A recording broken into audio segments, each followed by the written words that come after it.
This championship may not be over, but there's no doubt the fat lady has fully warmed up her tonsils. Michael Schumacher can afford to drive for points in the remaining 6 races, while David Coulthard has to win today. And for the rest of the season, really, it's a very tall order for the Scotsman. But Ferrari aren't painting the town red just yet. This weekend, they've been hit by a blue and white blitz. BMW Williams have dominated qualifying, grabbing the front row with almost an indecent margin of 0.7 of a second over their nearest challenger, Mika Häkkinen, Schumacher in 4th place. But the key question this afternoon will be, can the season's most unreliable team, Williams BMW, with only 8 finishes from 22 starts, can they keep the pace up and make it to the finish?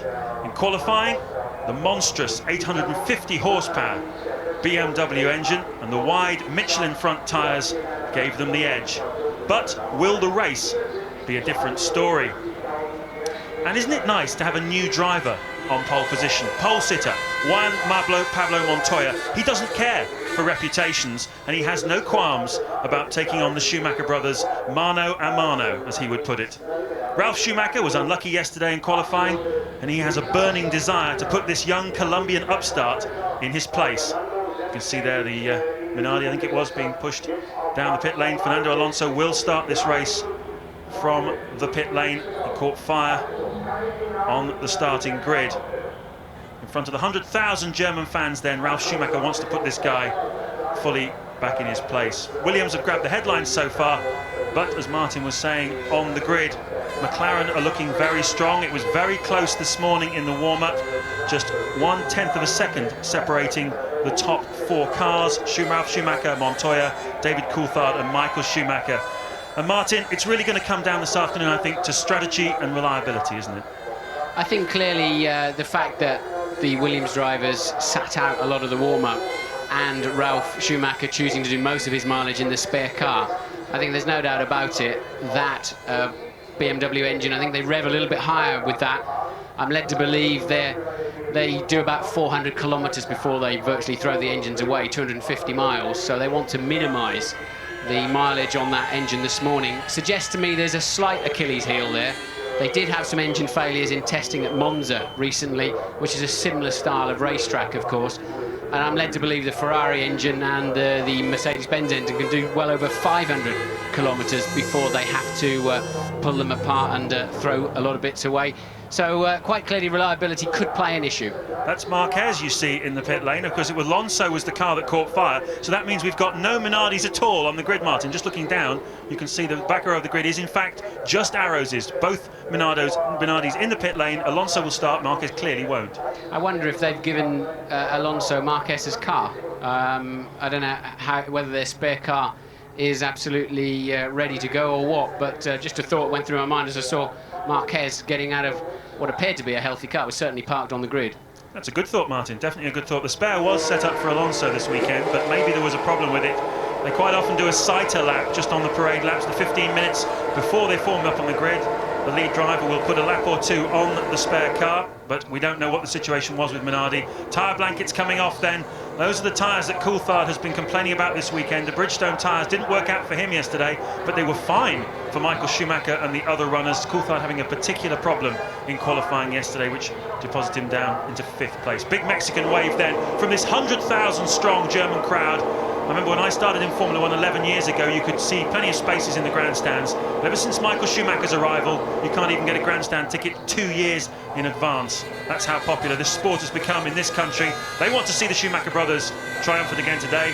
Will they? Well, we're going to find out in a little over an hour and a half's time. It's incredibly exciting here. Wonderful atmosphere. The humidity has really grown. It's quite moist out there. Temperature in the air, 28 degrees. Not quite as warm as it was yesterday, but still plenty warm enough for a motor race.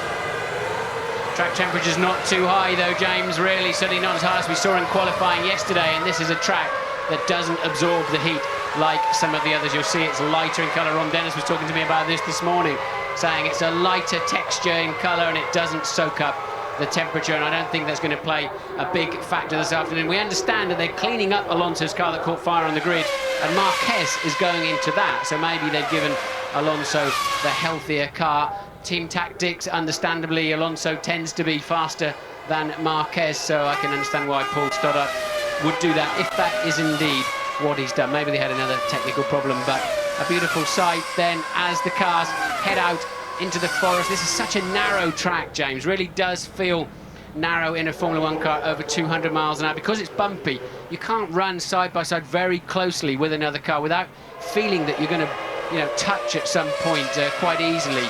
And then there's very much a desperately late braking point and threading one by one through these tight chicanes. I was interested to hear what you were saying on the grid about taking the wing off. Some of the cars have taken the wing off. They want to go faster in a straight line. Clearly overtaking today the absolute priority. I think the only chance that McLaren have got of beating Williams today is to try and get track position, basically, and that's to be faster down the straight.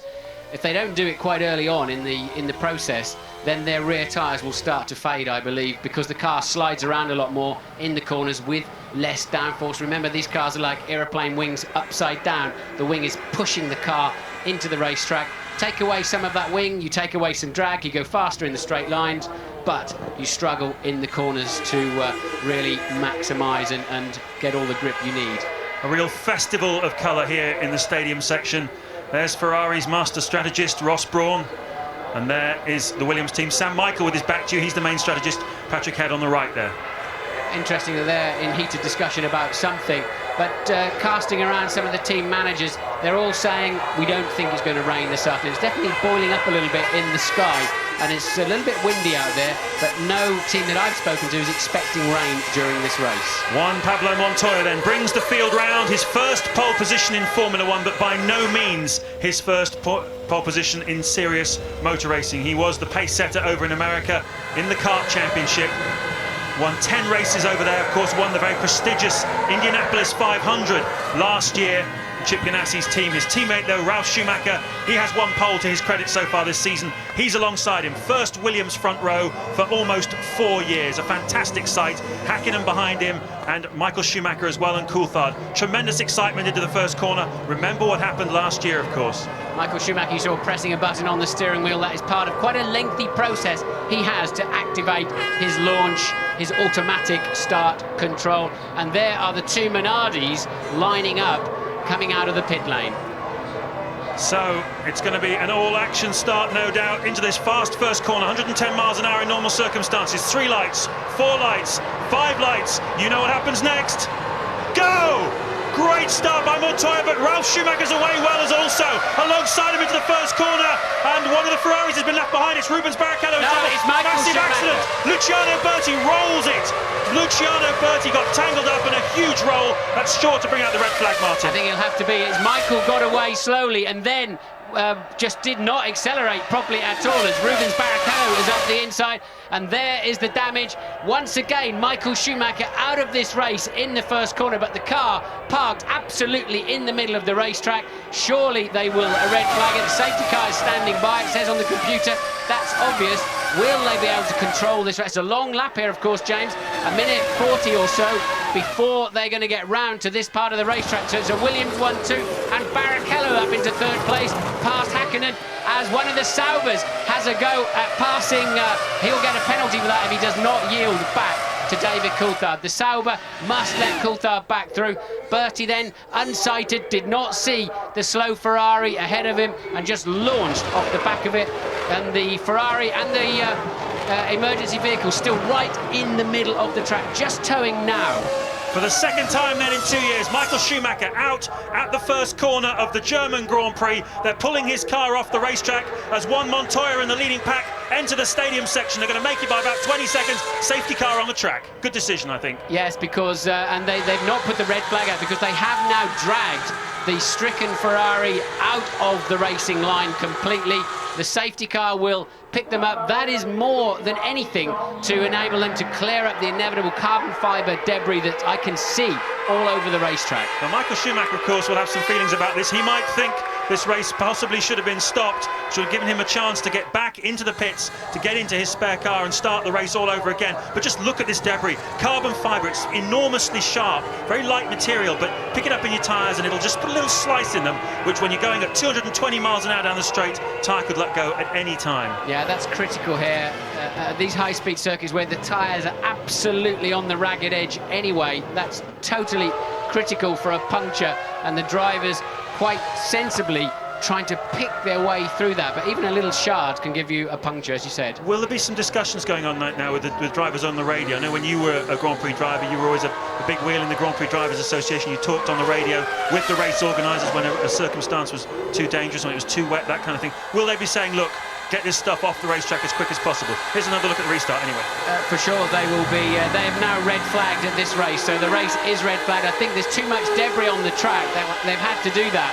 And now we're seeing a replay of the start. Michael Schumacher was slow away. I was watching him out of the window, but then he just stopped accelerating completely. Look, the pack goes around him, and oh look, completely unsighted behind the Jordan was Luciano Berti. Collects an arrows of Bonaldi on the way. That car then is a sledge, and it's just heading its way straight to the scene of the final part of his accident. The race is stopped. It's on lap 1. Therefore, it'll be a whole new restart. Michael Schumacher can take to the grid in the spare car. That is why you're seeing the action going on there. Michael Schumacher can start this race. What a crazy start. What a crazy start to the German Grand Prix. You're going to get it all over again, folks. The only bit you won't get was another grid walk, but you'll get everything else. You get a new start, new parade lap, and we will have a new formation situation. 14:26, then there's a 20-minute restart procedure. They go into a whole new procedure, and that has already been declared at 2:26 local time, 1:26, of course, in the UK, when they're going to restart this race. And, well, a lot of people might say there'll be some chat in the paddock about, oh, well, of course they had to red flag it because it's Michael Schumacher and it's Hockenheim and it's Ferrari. But I firmly believe there was much too much debris on that racetrack. And here we go then with another replay. Berti, unsighted behind the Jordan, moves across the track, has not read the speed differential because he's not been able to see it.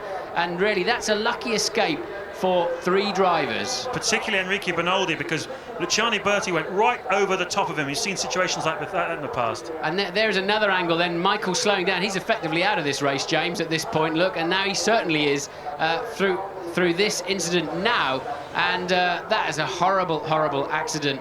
And isn't it amazing? They've only just left the start line, and look at the energy and look at the speed with which he continues, despite having ripped off his wheels and bodywork. Look at the speed where he now connects with the tyre barrier, and that is virtually from a standing start. We're hearing now that Michael Schumacher, they're going to check that Luciano Berti is okay, to apologise, no doubt, for an awful, awful situation. There's a strong sense of brotherhood between these Grand Prix drivers that test themselves to the limit against each other every 2 weeks. Michael just checking that he was okay, but we're hearing that Schumacher had a gear problem. He didn't have any second, third or fourth gears as he accelerated up through the box. So restart is going to come up around the corner, and all to play for still here at Hockenheim.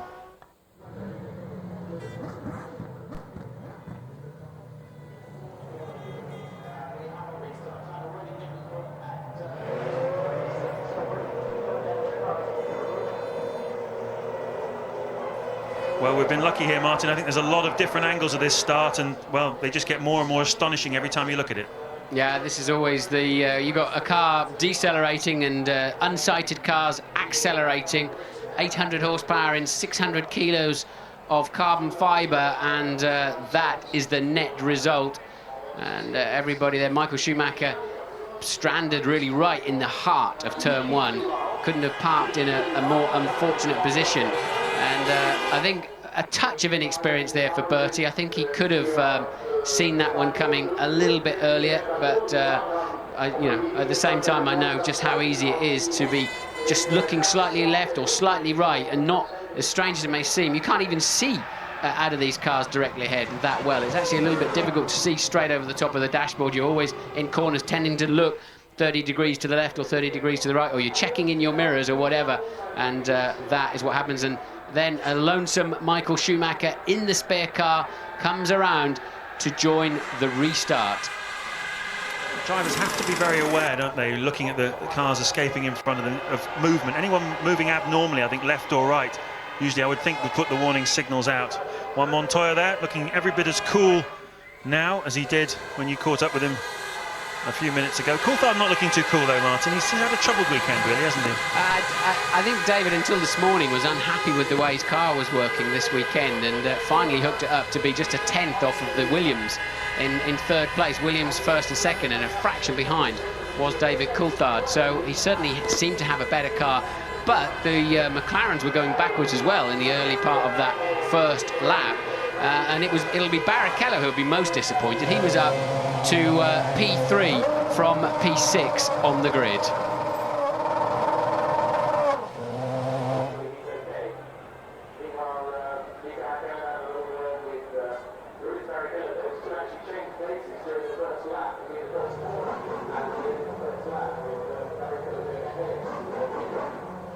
It's just gone 11 minutes past 2 here in central Germany, and we should be watching a Grand Prix underway, but as a result of a major accident into the first corner at the original start, we have a red flag, and the race will start in another 15 minutes time. So we're going back to the formation on the grid. All the cars are there, and there is Michael Schumacher, who has now got into the spare car. He was involved in the incident with Luciano Berti into turn 1, and here is the truck just sweeping up the bits of carbon fibre debris, which of course is so potentially damaging to the tyres on the cars. It was a good decision, I think, to stop the race, but really there's Hakkinen and David Coulthard have a discussion. Really, one wonders whether or not they mightn't have red flagged it a little bit earlier even. Ted Kravitz, what can you tell us? Yeah, James, I'm down here back on the grid. Of course, some of us can get back onto the pit wall. I'm right opposite Michael's car. There is a calm sense of, all right, let's just do it one more time. It is an incredible let-off for Schumacher. It was looking terrible for his World Championship hopes, not that they were that bad anyway, but it was looking just the thing for David Coulthard. However, he now is into the spare. He looks calm. I mean, he's not, you know, gesticulating around or anything. He's okay. The losers here, though, I think, James, are all the other cars, the McLarens and the Williams. They've already been through the stresses of a start. Schumacher is effectively in a new car. That's an important point, but there is enough time with this 20-minute gap, this set procedure that all of the team managers know very, very well. They keep a little piece of laminated paper in their pocket with the exact procedure to go through this again. Rubens Barrichello will be disappointed with that restart. He was up from 6th on the grid to 3rd already. Had a wonderful start, did Rubens Barrichello, and a very calm Montoya. And this is the time when Grand Prix drivers really earn their money, James, when you know, it sorts out those that can keep their head in the heat of the moment and those that can't, and you're just hanging around, just keeping your pulse down, breathing normally, a little reset button in your head, and okay, it's a start of yet another Grand Prix, no problem. What about when you've been up in the air, rolling through the air? I'm thinking back, of course, to the Australian Grand Prix '96 when you did that in the Jordan, and barrel rolling into that corner, running back to get into the spare car. Can you really just flick a switch and say, right, new start, I've forgotten everything that just happened to me, I've forgotten rolling through the air at over 100 miles an hour? Absolutely. You're here to race. You've spent 3 days now getting ready for this Grand Prix, plus pre-race testing and all of the other aspects of coming to this, the 2001 German Grand Prix. And if you can race, if you can get into the spare car, that's all you're thinking about. There's nothing else enters your mind at all. A lot of work there going on down on David Coulthard's car. Quite furious discussions at the front. They got the opportunity, of course, just to make any last-minute changes, things that they perhaps wish they'd done on the grid first time round. And they're a well-oiled operation, the McLaren team, as are most of the teams in this field. Formula One, the level standard of professionalism really has gone through the roof in the last few years. But it's a slightly more sparse grid we're looking at. There's Peter Sauber on the left and his young protege Nick Heidfeld. Another outstanding qualifying performance by the Sauber team. They really are very strong. About to announce that they're going to have the Ferrari engines for another 2 years, which really is the cornerstone of their competitiveness, I reckon. Yeah, I think that's important for Sauber. I hear that they could, or they need a lot more sponsorship money too. Certainly if they're going to maintain the pace they've had this year and improve it for next year. But they've been the sensation of the season, really. You have to say Sauber underperformed for so many years with sometimes a lot of very good equipment and decent sponsorship. And but this year they finally delivered. We're hearing the crowd cheering. The prancing horse there looks rather more like Bambi at the moment, doesn't it? Just after it was born, sadly, with its wheels pointing in the wrong direction.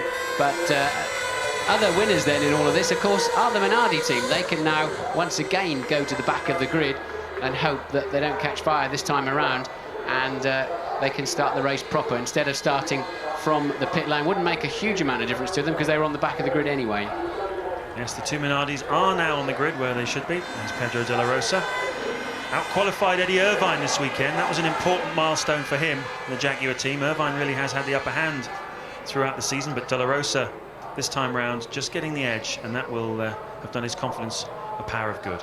So Luciano Berti has made it out of the pit lane just with about 40 seconds to go. He's made it out of the pit lane in the Prost. The guy, of course, that was upside, well, not quite upside down, but flying through the air. So he should, we think, be making his way around the back of the track now. And he will arrive on the grid with plenty of time to spare. Of course, when we go again, it'll be exactly the same procedure. There is Luciano Berti, who says Grand Prix drivers are made of anything other than the hardest of steel. Coming round, just making it out, as Martin was saying, in time to get onto the grid. And this is a good moment, I think, as Luciano Berti comes round to take up the grid. Juan Montoya, of course, sitting on pole.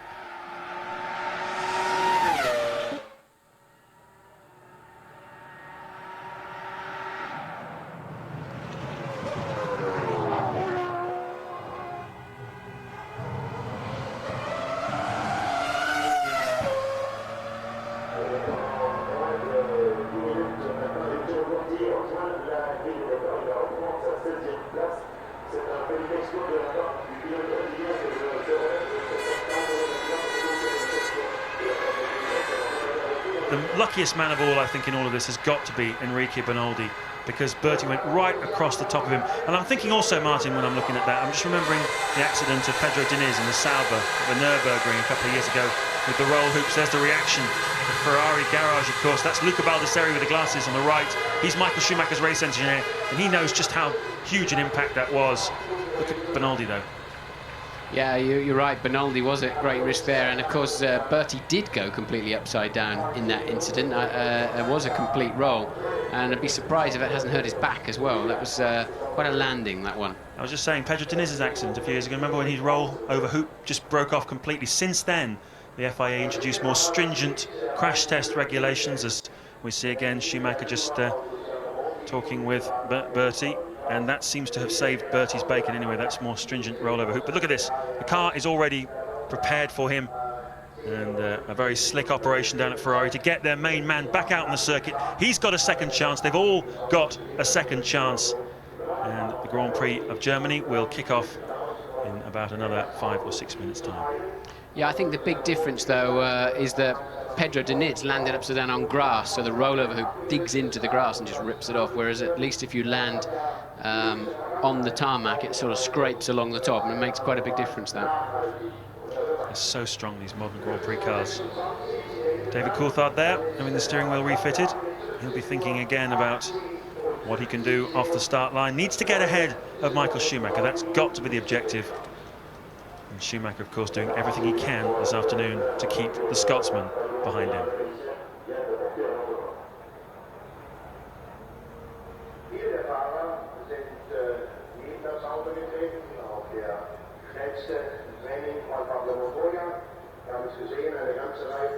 It's the German Grand Prix. The restart will be going off in about 6 or 7 minutes' time. Delighted to tell you that both Michael Schumacher and Luciano Berti, who were involved in that first corner accident, they have both got into the spare cars and both will take the restart. And Louise Goodman, I believe, has some news for us. Yes, I just had a quick word with the Prost doctor. He said, Luciano, he okay, he toughy. So Luciano obviously feeling no pain. Either that or he's so pumped up with adrenaline, he's not sure what he's feeling. There is one slight injury, though. There's an ambulance outside the Jaguar pit at the moment. One of the mechanics tripped over, rushing back to the grid, but he seems to be okay. Yeah, I wonder, I don't think Luciano Berti will feel quite so good tomorrow morning when all the aches and pains come through. Wouldn't surprise me at all if he hasn't shunted the vertebra in his back up a little bit, because it was a very, very heavy landing. He did actually go completely over and then landed on its under tray, minus enough wheels for it to be really a very, very painful landing. So that is the view then from the high cam of the cars ready for the restart, and Mika Häkkinen looking moderately happy with life, doesn't he? He looks pretty calm and cool.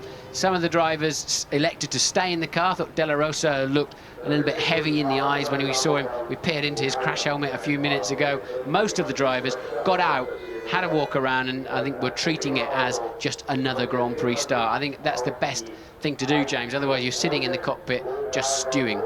Because it's the second major accident for Luciano Berti this season. Of course, in the qualifying at the Australian Grand Prix, as you will recall, he had a very substantial accident in the Jaguar, which he was then driving. Transferred, of course, to Prost team in around about the Spanish Grand Prix time. Let's take another look at the restart, Martin. This is the best angle, I think, this one. Yeah, and Berti then is unsighted behind the Jordan that's going to flash through the picture now, and suddenly realises he's closing in on the back of that Ferrari, hits the brakes, but it's way too late.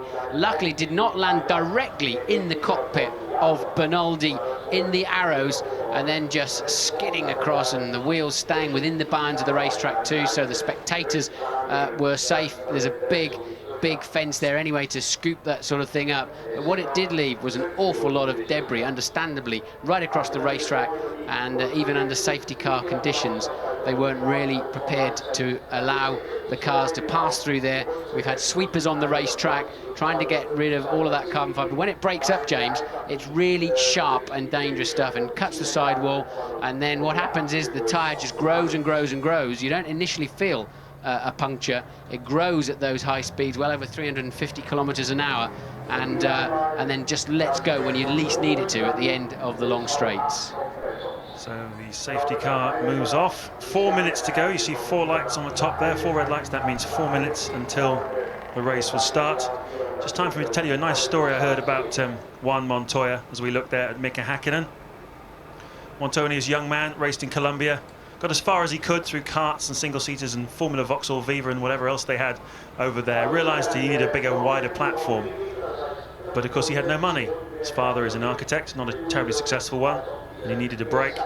So he went looking for a racing series where there would be prize money available for the young drivers. Went to America. The big problem then was, how does he get to America from Colombia every fortnight? Just so happened his father had a friend who was in the flower export business, exporting carnations, fresh carnations to the United States. And every 2 weeks, Montoya and his father would sit in the back of this plane with blankets and thermal coats on them with the flowers to get up to America so that he could race. That's the commitment that's got this kid all the way through and has got him now to pole position here of a German Grand Prix and being one of the front runners in this sport. I thought when I was talking to him on the grid it was just a bad aftershave, but obviously it was too long spent in the cargo hull of a flower aircraft. But anyway, it's coming up roses today so far on pole position, of course, still for the restart. And well, we didn't really sort of look at them too much, did we, on the first start? They were clearly 1 and 2. I don't know which way round it was. I assume it was Montoya first. We were all busy watching Michael Schumacher and all the antics going on around and behind him. And also quite interesting on that first lap, we saw the Sauber going through the runoff zones at the chicanes, and the drivers have spoken to Charlie Whiting, the race director, about that, because you're not allowed to gain a position, but by going through those escape roads, you can have a go at somebody. If it doesn't work out, go through the escape road, tuck back in behind them. You've not gained, but you've certainly saved yourself from losing some positions, as you would normally do if it was grass or a gravel trap or whatever. And there's a timing loop every 200 metres around this racetrack, as there are at every other Grand Prix circuit in the world. And if the race director can see where somebody's had a clear speed advantage on the exit of a chicane, although he hasn't made a position up, he will still be penalised. We had that in the Formula 3000 race yesterday, where a driver made a pass, won the race, because he had a better run off of jumping the chicane before. And they'll be looking very carefully at that today. Also an opportunity, I would have thought, Martin, to have taken a look at your competitors, to see how much rear wing they've got running today. Of course, you'd have seen what kind of straight line speeds that they can do, and maybe an opportunity just to trim your settings on the grid this restart, just to give yourself a better chance against your main rivals. Yes, they'll all have wing covers on, of course, on the grid as long as they can. I can see them now on the Williams as we see another replay of the start, and look for the red Ferrari now falling back through the field, and Berti then very, very unsighted, wasn't he, behind that Jordan, and bang. that is the end of that, just for a little while. And well, as we've said, luckily all of them are back in cars, back on the grid, ready for another attempt this afternoon. The engines have fired up now, and Schumacher very concerned there about Bertie's health. I think that's what that little discussion is all about. Are you okay? Because Michael knows how easy it is to do that. And remember that Michael had lost his gears, so effectively he was out of that Grand Prix. Yes, a lucky escape for all of the men. Talk a little bit about race strategy now. It's a 45-lap race, of course, here at Hockenheim. They use about 160 kilos of fuel. And we're expecting the one-stoppers to come in around about lap 25 to 30. Look at Montoya pointing slightly outwards. It's an interesting angle. I haven't seen that one before. Normally the drivers point in at each other, certainly trying to block anyone coming through. Great shot there of the two Williamses. Fantastically proud day for Sir Frank Williams and Patrick Head. They really are back now at the top of Grand Prix racing. Yeah, this is the dummy grid, of course, the dummy grid. So they will now go around on the formation lap. This lap counts as one of the Grand Prix laps. And it's when they come around again is when they'll be getting their car pointed where they want it to be. The inside of the track here is very dirty. It's not the racing line at all, but it does tend, because I think it's fresher tarmac, it does tend to have very good grip down the inside here. I noticed then when the cars just went off, they took the tyre covers off, as we ride on board there with Mika Hakkinen, that Montoya had a brand new set of tyres on. The others all had a set of tyres that looked slightly scuffed. They'd done a lap or two, but Montoya definitely had a brand new set of tyres on. That's an interesting decision. Yeah, well, they certainly both started the first Grand Prix, as it were, with brand new tyres on. And I think because this is a whole new Grand Prix, a whole new start to the afternoon, they can elect to do that if they choose to do so. So Montoya leads them then down into the second chicane. And of course, standing starts are, in recent years, reasonably unusual for Montoya over there in IndyCar racing, where they have rolling starts, where he won the championship, of course. So for him on pole, for a standing start is something he hasn't done since his Formula 3000 days. Will be greatly helped, of course, by the introduction of launch control, new systems that get the cars computer controlled. The driver just presses a button now, and when the lights go out, the car takes over and does the rest, hurls the thing at the first corner. Since the introduction of launch control, they now get up to 100 miles an hour, even faster than they did before. It takes just under 4 seconds to get one of these things from a standing start to 100 miles an hour. It's a staggering thought, isn't it? They're all doing well over 100 by the time they arrive at the first corner. Jean Todt on the right there, the sporting director of Ferrari. Norbert Haug there on the left from Mercedes-Benz. A lot of pressure on Mercedes today. BMW have them on the back foot. Intense competition here in Germany between the two leading car makers. Both have many thousands of employees and guests in the grandstands here. I know that Mercedes have 5,000 tickets just for their employees in this wonderful motordrome, as they call it. Fantastic stadium. Next year, of course, this circuit will be redeveloped. There'll be even more stadium sections.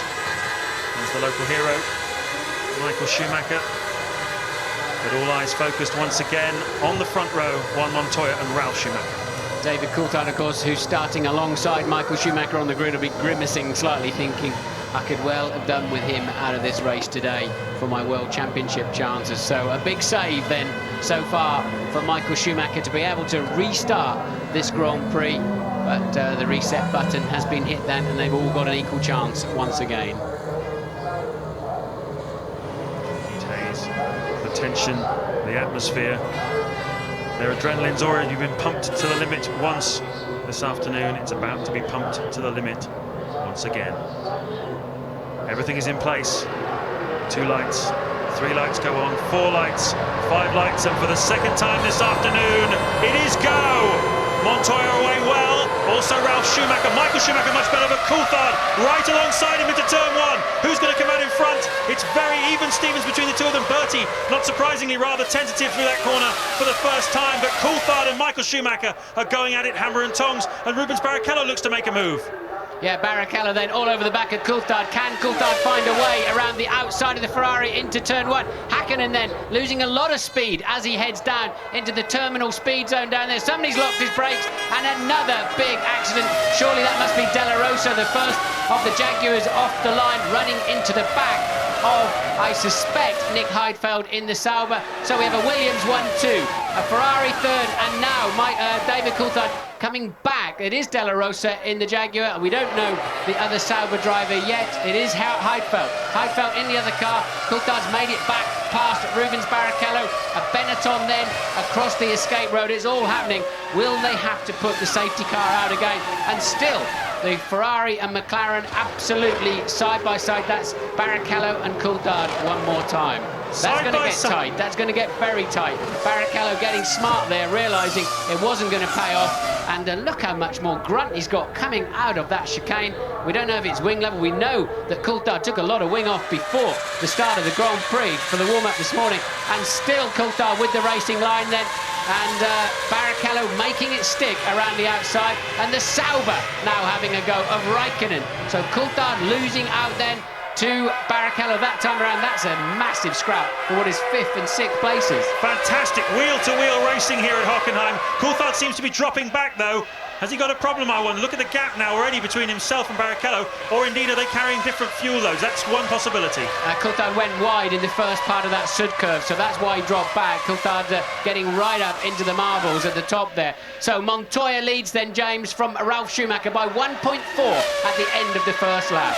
Yes, then it's Michael Schumacher third. Here's the accident again, Martin, as De La Rosa hits into the back of Heidfeld. Just misjudged his braking point from the looks of things. That was the man I said sat in his car looking like he was getting stewed, didn't I? I thought De La Rosa looked a bit intense in that car, and he's massively out-braked himself and then just hung on to the brake pedal and straight into the back of Heidfeld. Shame there for Heidfeld, shame for De La Rosa too, but clearly De La Rosa's fault.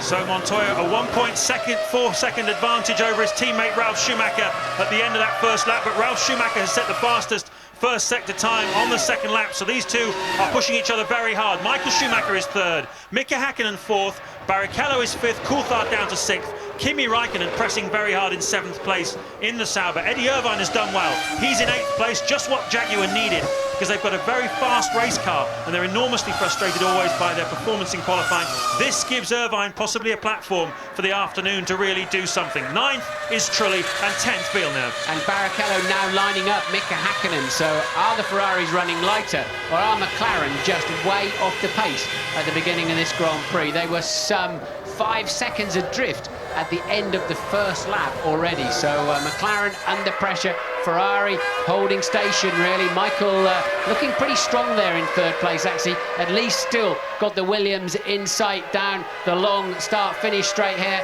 And look at Barrichello then all over the back of Häkkinen. Never mind Barrichello, look at the gap now between Montoya and Ralf Schumacher, over 2 seconds. The Colombian is really pushing hard, pulling away from his young teammate.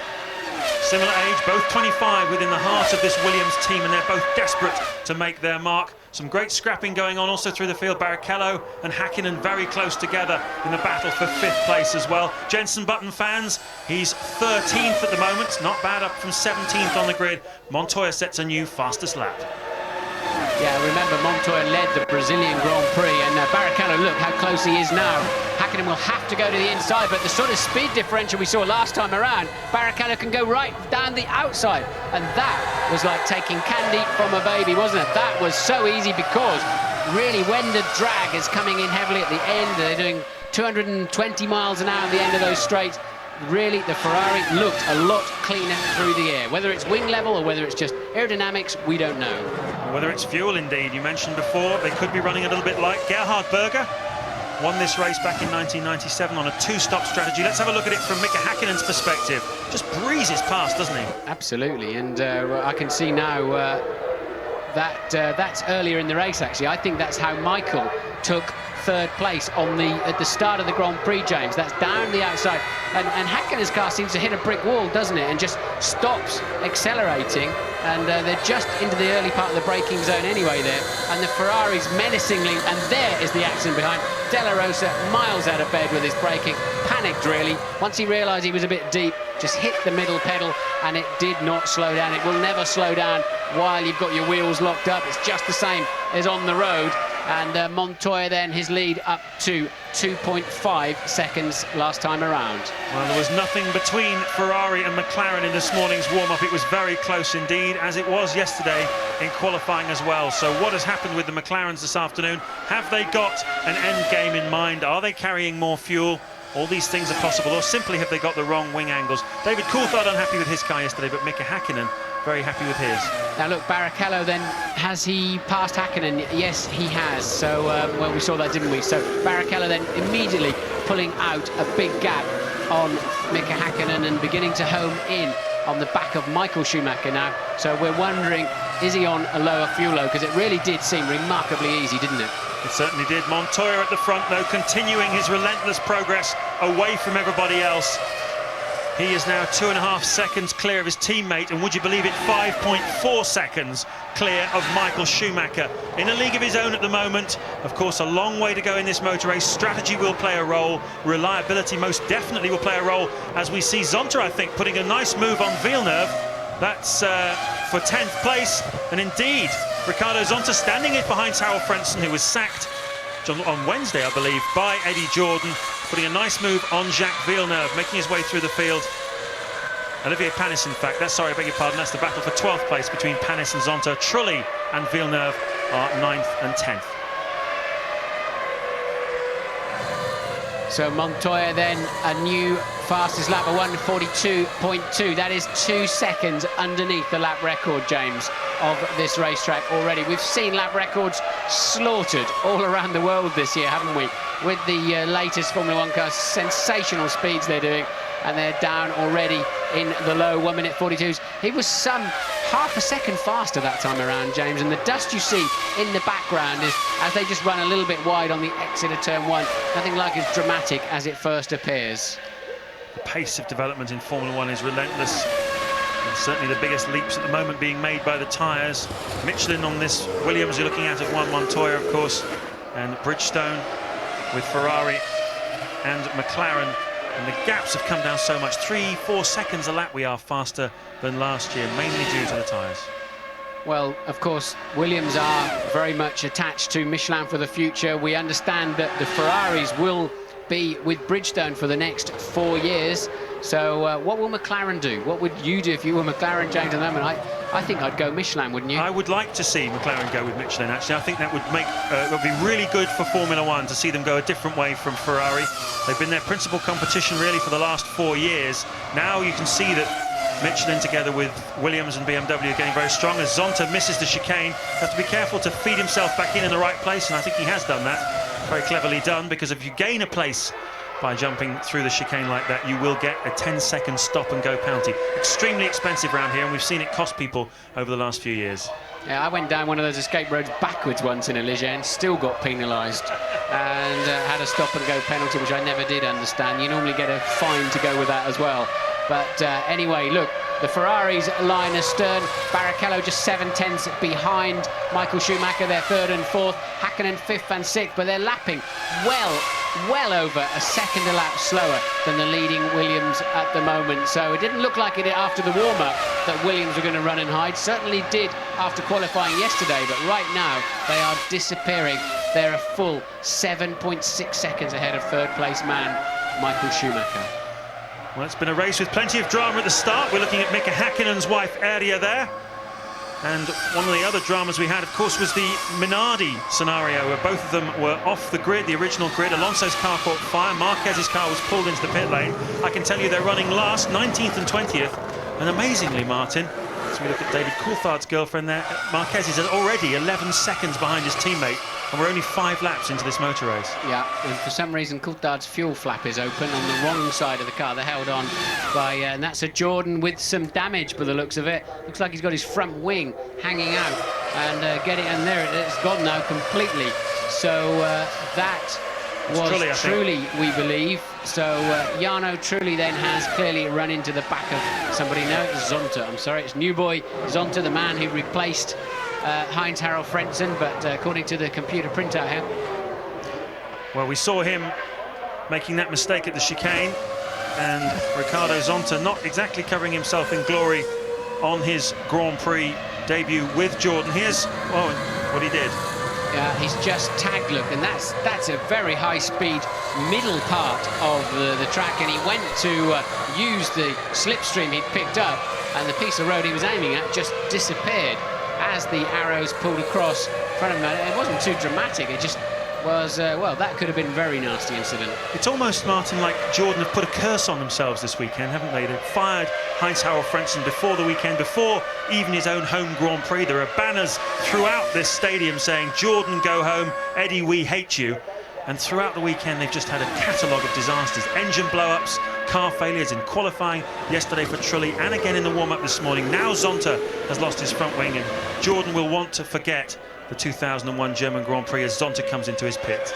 It's all part of the soap opera of Formula One, though, isn't it? You can go from hero to zero very quickly, but you can also go from zero to hero as well in this game just as quickly. And Eddie Jordan knows that only too well. Let's talk about a man then who's turned his fortunes around. That's got to be Juan Montoya. Yesterday, Frank Williams said he thought that Montoya had a really good talk to himself after Montreal, where he almost got into a fist fight with Jacques Villeneuve in the driver's briefing. He was over-aggressive in Monaco, over-aggressive in Montreal, and this weekend he really has shown he's turned it all around. And Louise has news for us.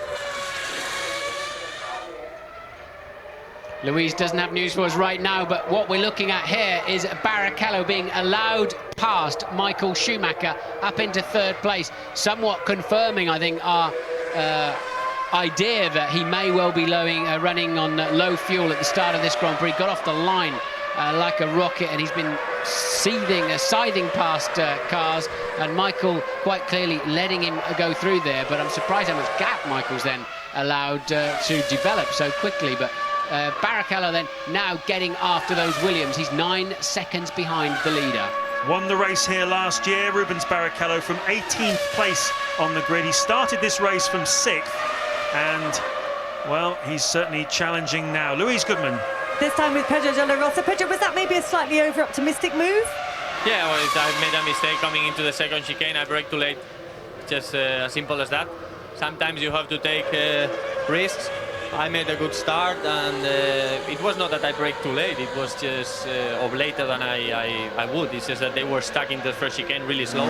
Everyone was on first gear, and I arrived there in completely too quick and could not stop the car. Locked, hit Nick, and that was the end. Thanks, Pedro. Yeah, they're always slow in the chicanes on the first lap as everybody's jockeying for position.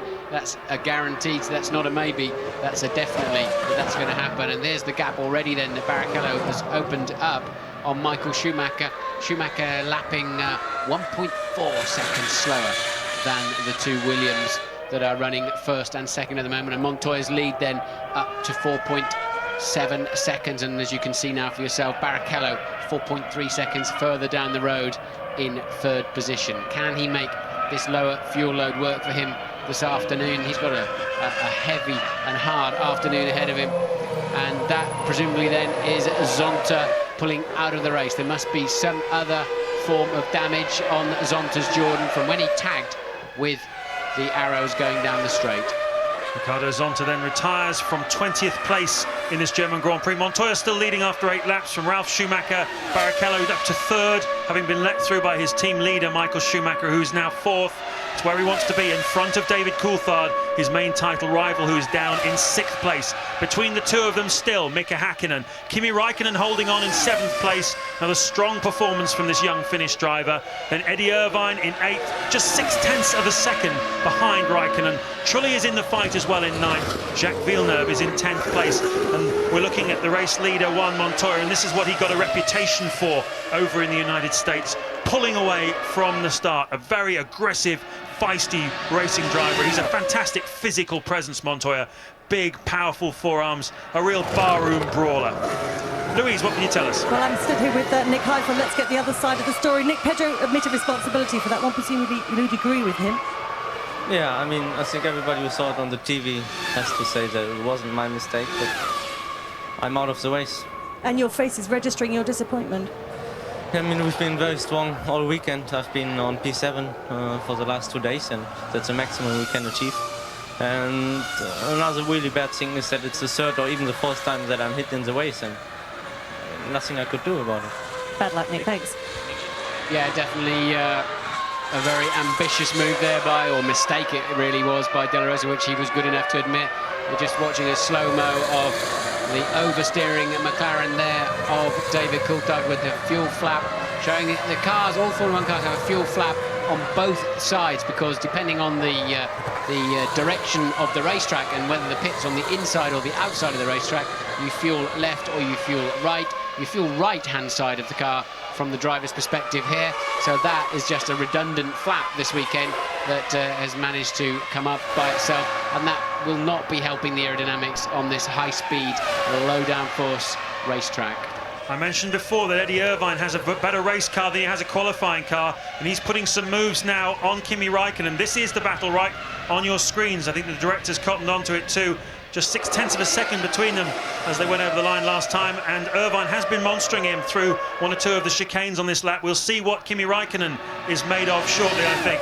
And here's the scrap going on for 9th place. Trulli is leading from Villeneuve and Panis in this scrap. This is really the middle race, with the BARs and the Jordans scrapping it out for perhaps the last of the points positions. But at the moment, you have to say Sauber have got the upper hand on these two teams. Not what we expected, but it's certainly what's being played out here. And I think Panis is ahead now, isn't he, of Villeneuve? So Panis somewhere has snuck past Villeneuve to take that 10th place. Yes, indeed, he has. So 3 Honda engined cars then, a line astern, the other one out of the race with Zonta tripping over early on, tripping over an Arrows and losing the nose and probably damaging the suspension as well. And this is a very good scrap in the middle of the field. 9th, 10th and 11th then. But if, I tell you, if those Williams are one stopping this afternoon, this is a whitewash, because they're romping away a second and a half per lap from the Ferraris and the McLarens in particular, and if they only have to stop once this afternoon, they're going to win it by a country mile. It's Montoya turning the same sort of lap times on this last time through as Barrichello, so he's going quickly as well. We think he's running low fuel. Gives you an idea of the kind of pace of the Williams at the moment. This is a good scrap though. Olivier Panis in the white BAR, chasing down Jarno Trulli in the yellow Jordan. The scrap for 9th place. Jacques Villeneuve has either been passed by his teammate or allowed his teammate through to attack Trulli. This, of course, the battle for honour amongst the two Honda teams. A fierce scrap between them this season, both using the same Works Honda engine. And this is really a racetrack where you can see whether the chassis is better. He's making a move. Yeah, he's making him go the long way round, is Jarno Trulli. And has Panis got enough at the end of the straight? No, he clearly has not. And he really got on the brakes quite early there, did Olivier Panis, realising it wasn't going to work that time around. Braking absolutely is critical here, it seems, this weekend. It's really been underlined. You've got to get your braking right, not just in qualifying to go quickly, but in every sense to make your overtaking manoeuvre. And, of course, in De La Rosa's case, not to go crashing into the back of another car. Absolutely, yeah, but Panis certainly getting on his brake pedal very early in that manoeuvre. I think he gave up on that one very early in the process, but Montoya there locking his unloaded inside left into Sachs hairpin, but no ABS brakes on these cars, of course, unlike most road cars these days. No ABS is allowed, and a good thing too. Needs, I don't think there should be automatic gearboxes either. A fundamental aspect of driving a racing car is turning the wheel, pressing the throttle, controlling the engine power, and knowing how hard and exactly how to and when to brake. And Louise is down in the pits. With Ricardo Zonta. Ricardo, Eddie said to me just before the race, I'm having a nightmare weekend. I think you just added to that. What happened? The race was quite okay. The car seems okay in the race, but when Verstappen made a mistake on the chicane, I catch his toe and I was going to overtake him. I was beside him and he just closed the door. I don't know if he didn't see me there, but I was completely beside with him, and I, touched my front wing, then was going my race. You're obviously kind of keep this drive, not the race you wanted, really. Sorry? You're trying to keep this drive, not really the race you wanted. Yeah, it was a very difficult weekend for me. Of course, I felt some pressure, but I made some mistakes on the weekend, also some reliability problems. It was very difficult. Thanks, Ricardo. And there you saw Panis finally getting braver on the brake pedal down the outside of Trulli. I don't really know why Trulli allowed that apparently to happen so easily, but Trulli looked like he was on the ragged edge trying to slow down as well on the inside line. And Trulli now picking up the toe and coming back, but he does not. He tries to have a go at the last moment. That was really clumsy, totally clumsy of Trulli. He was going to have a go, he's shaking his head in the cockpit, and rightly so. Like, I'll have a go. No, I won't. Yes, I will, after all. And that is the net result of a silly spin. I could have done that. ridiculous by Jarno Trulli. Very strange mistake. Montoya leading then on lap 12 by 6.7 seconds from Ralf Schumacher. 7.4 seconds now as they cross the line. He really is in control of this motor race, but there's a long way to go yet. We haven't had the pit stops. An awful lot can still happen. Here's another look at the move. Yes, and Trulli then locking up on the inside. This is the first chicane. And then, no, sorry, it's the second chicane. So it was almost a carbon copy of what happened when he went up the inside of the previous chicane to that. And let's see another replay. Coming up the inside, struggling to slow the car down. Well, just a silly, pathetic spin, really, wasn't it? And the man on the move at the moment is Rubens Barrichello. Just 2.6 seconds now behind Ralf Schumacher as we take another look at the spin of Jarno Trulli. Barrichello going faster than Ralf Schumacher that last lap by 0.2 of a second. He's eating into the advantage. Michael Schumacher and Mika Häkkinen are 4th and 5th, and they're lapping some 1.3 seconds a lap slower than that battle for 2nd and 3rd place as Eddie Irvine comes out of the pits. Yes, Irvine, the only remaining Jaguar, of course, De La Rosa out of the race on the first lap. Irvine was running strongly in 8th. He's on the softer Michelin tyres, the only team to run those of the Michelin runners, and quite clearly is on a 2-stopper this afternoon. So Montoya then 7.4 seconds ahead of Ralf Schumacher. Barrichello just 2.6 seconds further down the road.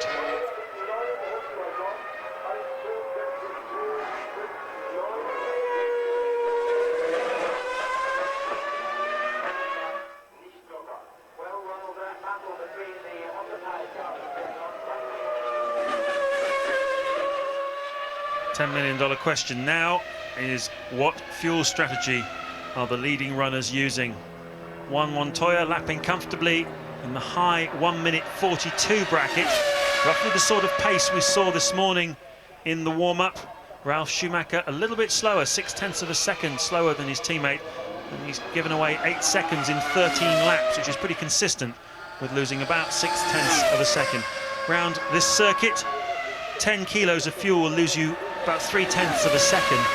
So possibly it's in the fuel, possibly it's in the way they're driving, but you can't really imagine that all of a sudden Montoya has found this extra burst of speed on race day in comparison with his teammate. There's a direct back-to-back of where they stand in the last 3 laps. You can see clearly Montoya having about 6 or 7/10 of a second advantage over his teammate. Who else is on the move then, looking down through the field? It's pretty much even Stevens in the top 6. Raikkonen still is in 7th place. Panis and Villeneuve, of course, both ahead of Jarno Trulli. Jenson Button going nicely, Martin, in 10th place. Young Englishman's had a rotten season so far, lapping in the high 1:44 bracket. Not particularly competitive relative to the cars in front of him, but it's all about being out there at the finish at this racetrack, and the Renault engine, Button will be hoping, will last through to lap 45. Yeah, but the one-stopper Bridgestone boys are just not looking good, are they? They're in the 1:43.5 for Michael Schumacher. Häkkinen, Coulthard, Raikkonen into the 1:44s. Very, very slow pace there. So Bridgestone not working. So, and look, problem then for Mika Häkkinen. He's got fluid leaking out of the side pod of the car. So Häkkinen retiring from the Grand Prix.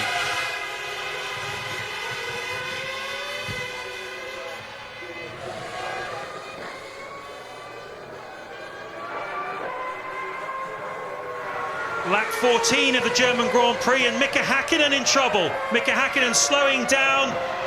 Fluid coming from the back of that car. The McLaren mechanics look like it's all over. He thinks it's all over. It definitely is. And Häkkinen out of what was 5th place in the German Grand Prix. His rotten luck in 2001 continues, Martin. Yes, it does indeed. And we saw a lot of fluid coming out of the side pod of the car. Mika knows there's a little back road into the back of what is actually the paddock rather than the pits. He could have turned left there and actually gone into the pit lane. He's chosen to go to the route that takes him somewhere near his motorhome and his civvies that he'll be jumping into anytime soon, because Häkkinen quite clearly out of the Grand Prix.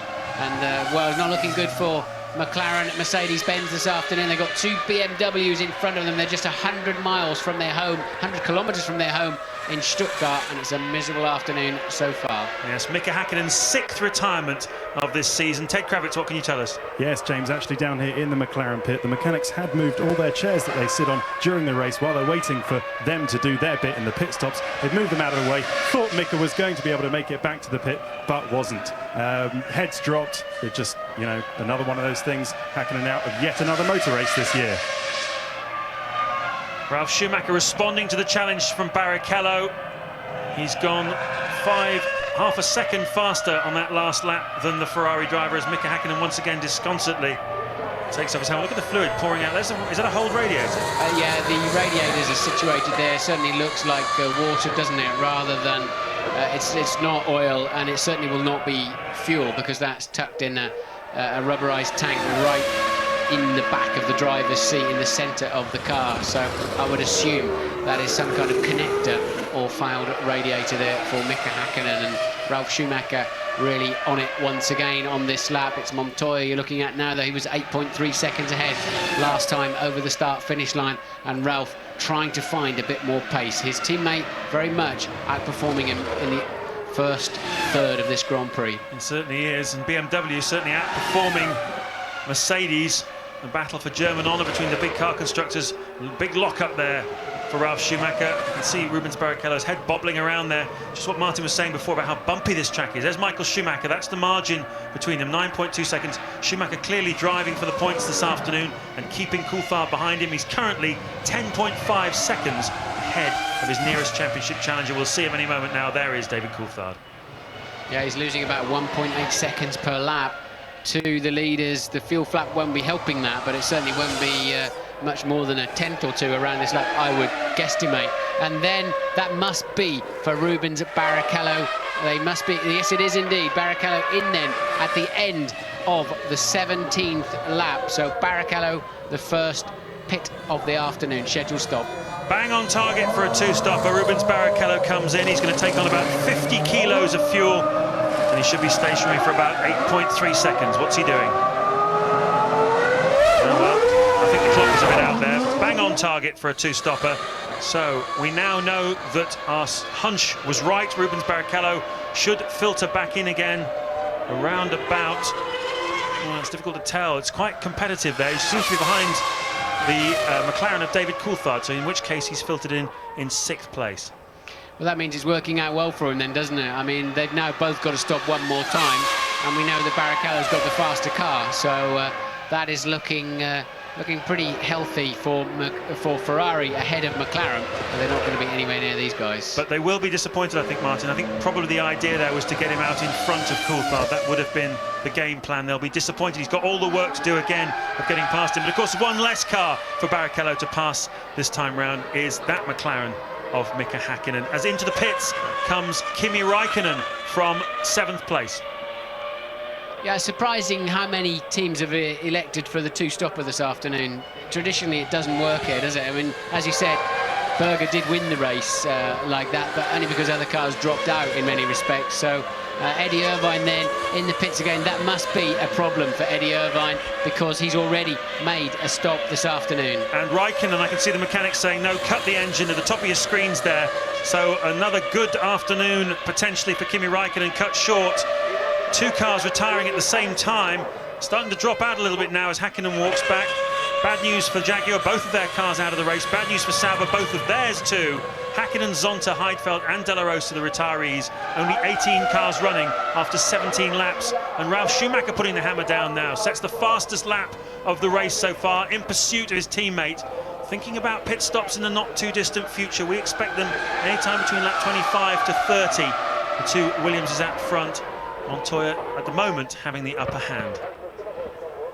Jenson Button having a good afternoon. He's up into 8th place and running on the same sort of pace actually as for example Coulthard and Panis and Koen Villeneuve, the runners that are now just ahead of him in terms of positions on the racetrack. So Jenson Button certainly having his strongest run for the Benetton team. Good to see Jenson Button working his way back up towards the front. Story going around the paddock this weekend that the odds that you and I talked about yesterday in qualifying, Martin, of 9-1 on Montoya getting pole position. David Robertson, who is Jenson Button's manager, was telling you and I both about it. The story is he put 10 grand on it as Montoya goes past the back marker Minardi there, and made £90,000 from the bet. Not bad work. Well done him. But I would imagine there that Montoya would grimace a little bit. Remember when he peerlessly led the Brazilian Grand Prix, only to have a lapped car, Verstappen at that time, run into the back of him, and it was just to see him pass and chop back in front of that Minardi just brought that picture back in my mind. So we have seen this man, well, this is Ralf Schumacher, of course. We have seen Montoya able and comfortable to lead a Grand Prix, even in his first season of Grand Prix racing, and he does seem to have the confidence and the mental strength to do that. And this then is Barrichello, who has pit stopped once, up behind the sole remaining McLaren of David Coulthard. They are currently then 4th and 5th. Yes, this is the battle, and Ferrari will want, you see the crowd on their feet, willing the Ferrari on, or possibly willing the McLaren on with that Mercedes power plant. They have a huge following here in Germany, Mercedes-Benz. Ferrari, though, will want Rubens to give David Coulthard a very hard time, because he's the main championship rival of Michael Schumacher, with 27 laps of this Grand Prix remaining. This is lap 18. But it's strange, isn't it? We're 100 kilometres, 60 miles from Stuttgart, the main base of Mercedes-Benz, as you watch Bertie. He's having an exciting afternoon. He's been upside down once. He's in another car and recovering there from a spin by the looks of it. He's currently running in 10th place, though. We've had a lot of retirements, of course. Add to that list definitely Raikkonen and Irvine, and Louise is with Mika Hakkinen. Yeah, Mika, we could see some kind of fluid coming out of your car. What was the problem, a whole radiator? Well, disappointing, obviously. We were going well. Even we were running that time, I think we were 5th running that time, but I was very confident with the car that where we can bang a good result into today.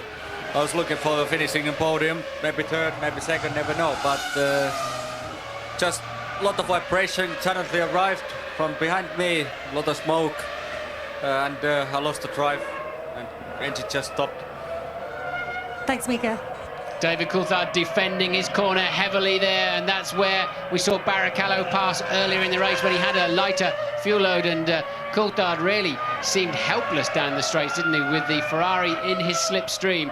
And despite having knocked the wing off that car, they're just not fast enough in a straight line. These two were wheel to wheel in the early stages as Rubens Barrichello put a move on David Coulthard. He's looking to do it again. Turn 1 is not really the place, but he'll be biding his time, thinking about the tight chicanes at the end of the long straight here. The first chicane, they'll be braking from over 200 miles an hour down to 60 miles an hour, and that might just be the place for Rubens Barrichello to go for a rematch with David Coulthard. Strange to see, though, that Coulthard is still a lamb to the slaughter, because they're carrying roughly the same fuel. If not, Barrichello would actually be carrying a little bit more fuel.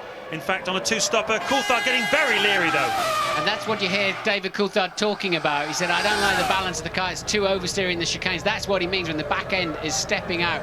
He struggled on that in qualifying. He was blistering his tyres. Barrichello trying to go the long way around, and David just squeezing him gently one more time. This is a good scrap. These two go back a long way, back into British Formula 3 when they were head-to-head for that championship. Barrichello taking that Formula 3 championship from David Coulthard. But you can't help but looking at it, it's not very scientific, but looking at it, there doesn't appear to be a big difference in the rear wing level, although there are many other aspects that are to do with drag of the car. Oh. And look how close, look how hard Barrichello can punch out of those chicanes and make up that distance already before he gets into the slipstream. It's not just Coulthard's car that's been struggling. This is a rematch exactly of what happened before.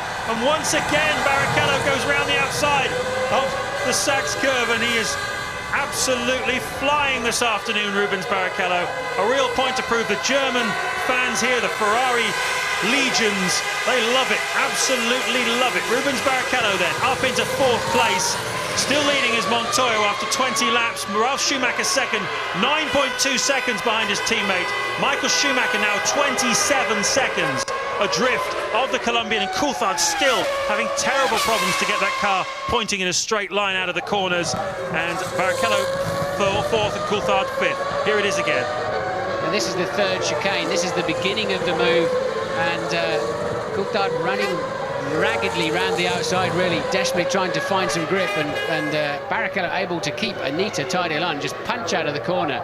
And well, this is a brave move here, no doubt about it. You're risking, you're relying on the guy on the inside, not just giving you a little tag and sending you off into the gravel trap. I remember you saying a while ago, Martin, this is a blind bend as well when you come into the stadium. It's very difficult to see, so you're committing yourself to a line round the outside of a corner you can't see. Yeah, you've been honking through the forest for best part of a minute, and not an awful lot going on apart from the occasional big stop, and all of a sudden the trees disappear and you come into this stadium area, and that corner always catches you by surprise. Now, it doesn't matter how many times you go around it, and it is a difficult corner to see as somebody sort of almost switches the lights on and takes the trees away. And the race leader Montoya then coming up to lap 13th place Bernaldi in the orange arrows, and he will do that easily then up into the first chicane, and he will also be grimacing one more time. I'm lapping an arrows, please do not run into the back of me. I can win my first Grand Prix this afternoon. Montoya coming here, of course, off the back of 2 races where his teammate Ralf Schumacher refused to let him through. French Grand Prix, Ralf Schumacher said the radio wasn't working. British Grand Prix, he said, I'm not moving over. Patrick Head of the Williams team said, well, maybe we would have made a place up. You see again the move of Barrichello, and I can tell you that the Williams pit crew are out ready for one of the 2 drivers. We don't know yet which one it'll be. That's the Ferrari boys celebrating Barrichello's bravery, but we're about to have our first Williams pit stop, and it's coming up shortly on lap 21. A strange time to be making a pit stop, really. Neither fish nor fowl, neither a 2-stopper nor a 1-stopper. It might just be that they've entered the window and they think they'll just get Montoya in now, get him out safely because he's so in control of this race. Yeah, it strikes me you're better while the track is still, they're still putting rubber down and there's a little bit less green, shortening up that first stint. You've got a slightly lighter car on the start line as Montoya does indeed take to the pit lane. Slightly lighter car gives you a better percentage chance of getting into the first corner first, and then you can still make sure you're on a 1-stopper, and I'm assuming they will fuel that car now to the end of the Grand Prix. Well, let's wait and see. There should be about 11, possibly even 12 seconds worth of fuel going in. Took a while to get the nozzle on, though. Slightly delayed start to the refueling process. The tyre men are already, only takes 3 seconds to put the tyres on, and they've got a problem with the fuel hose. Williams have got a problem with the fuel hose. They've had to go for Ralf Schumacher's fuel hose. This is a disaster for Juan Pablo Montoya. Time evaporating. He's going to need 8, 9, 10 seconds with the fuel, and Ralf Schumacher leads the German Grand Prix, and Michael Schumacher may well get Montoya as well. A catastrophe for the Colombian. He's out of the pit lane now, and here comes the Ferrari. That's going to be nip and tuck when he gets around the corner, but of course Michael then has the momentum, but he also has to stop yet. So what a disaster for in fact that's Barrichello, isn't it? So yeah. He's dropped about 15 seconds behind Michael. That still puts him in reasonable shape. Michael still has to stop yet, so well, disaster for Montoya. Absolutely. It normally takes about 26 seconds to make a pit stop here. That's how much time you have to take out of your race. He's lost 41 seconds in that. A disaster, but now he's got to fight back, and that is going to be worth watching. So we've got a Schumacher 1-2 now, effectively. Ralf leads Michael by 18.9 seconds, as you can see.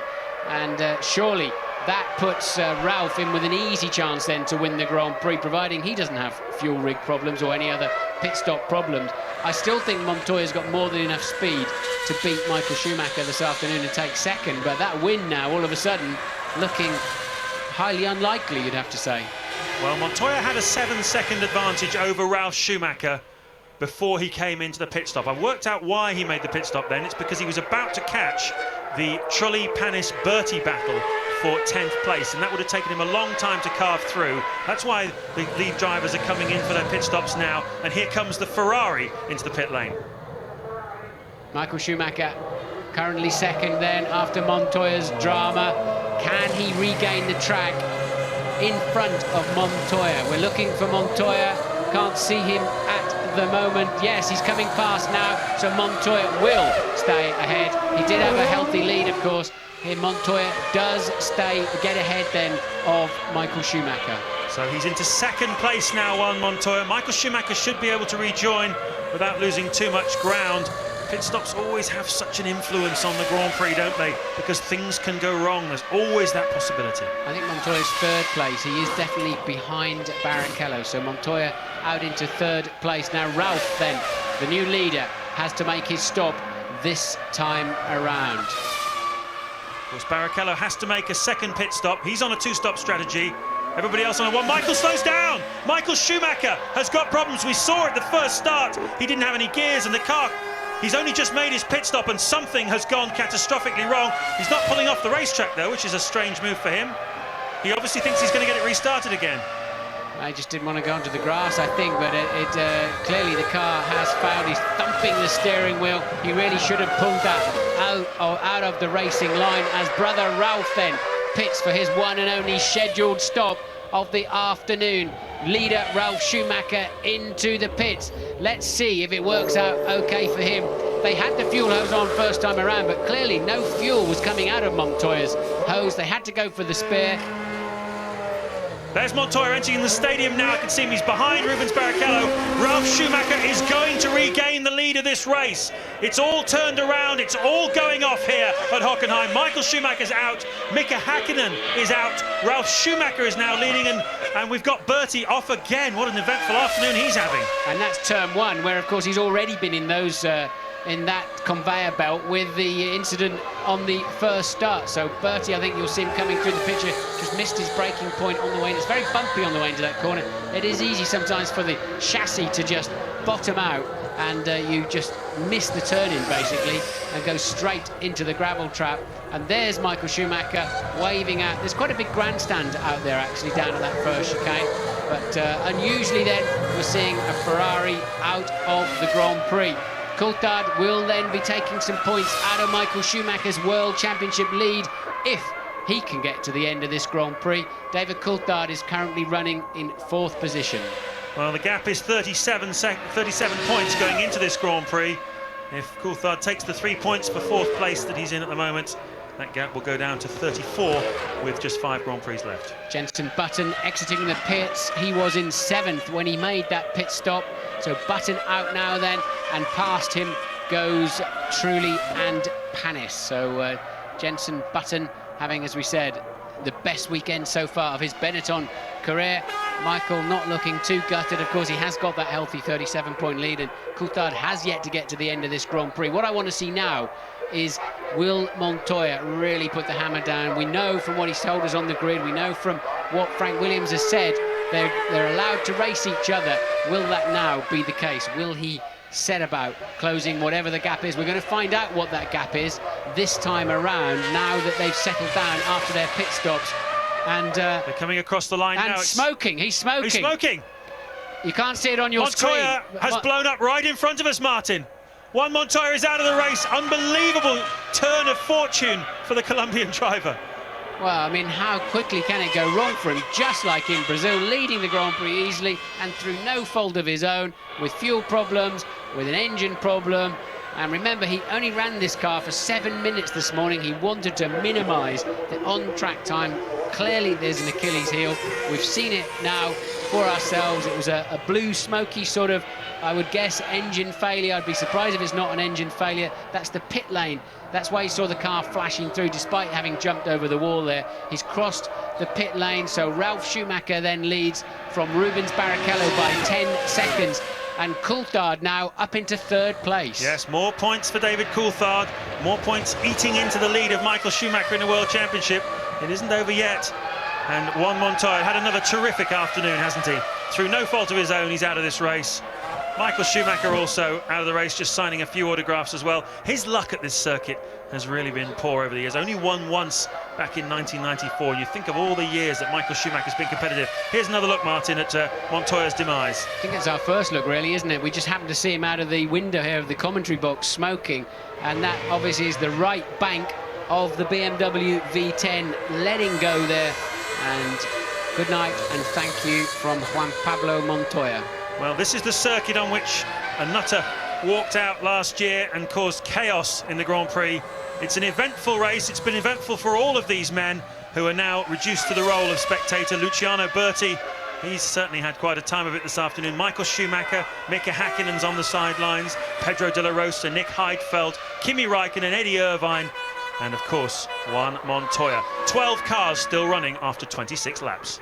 And of those cars that haven't stopped yet, third place man Coulthard, fourth place man Fisichella, believe it or not, in the Benetton, sorry, and Jarno Trulli, seventh place man. We saw him spin off earlier on. He did recover, of course, down in seventh at the moment. He is also yet to stop for fuel this afternoon. They must be coming in quite soon. Indeed, of course, Martin, this is one of these rare races when a lot of front runners drop out. Michael Schumacher, Mika Häkkinen, Montoya.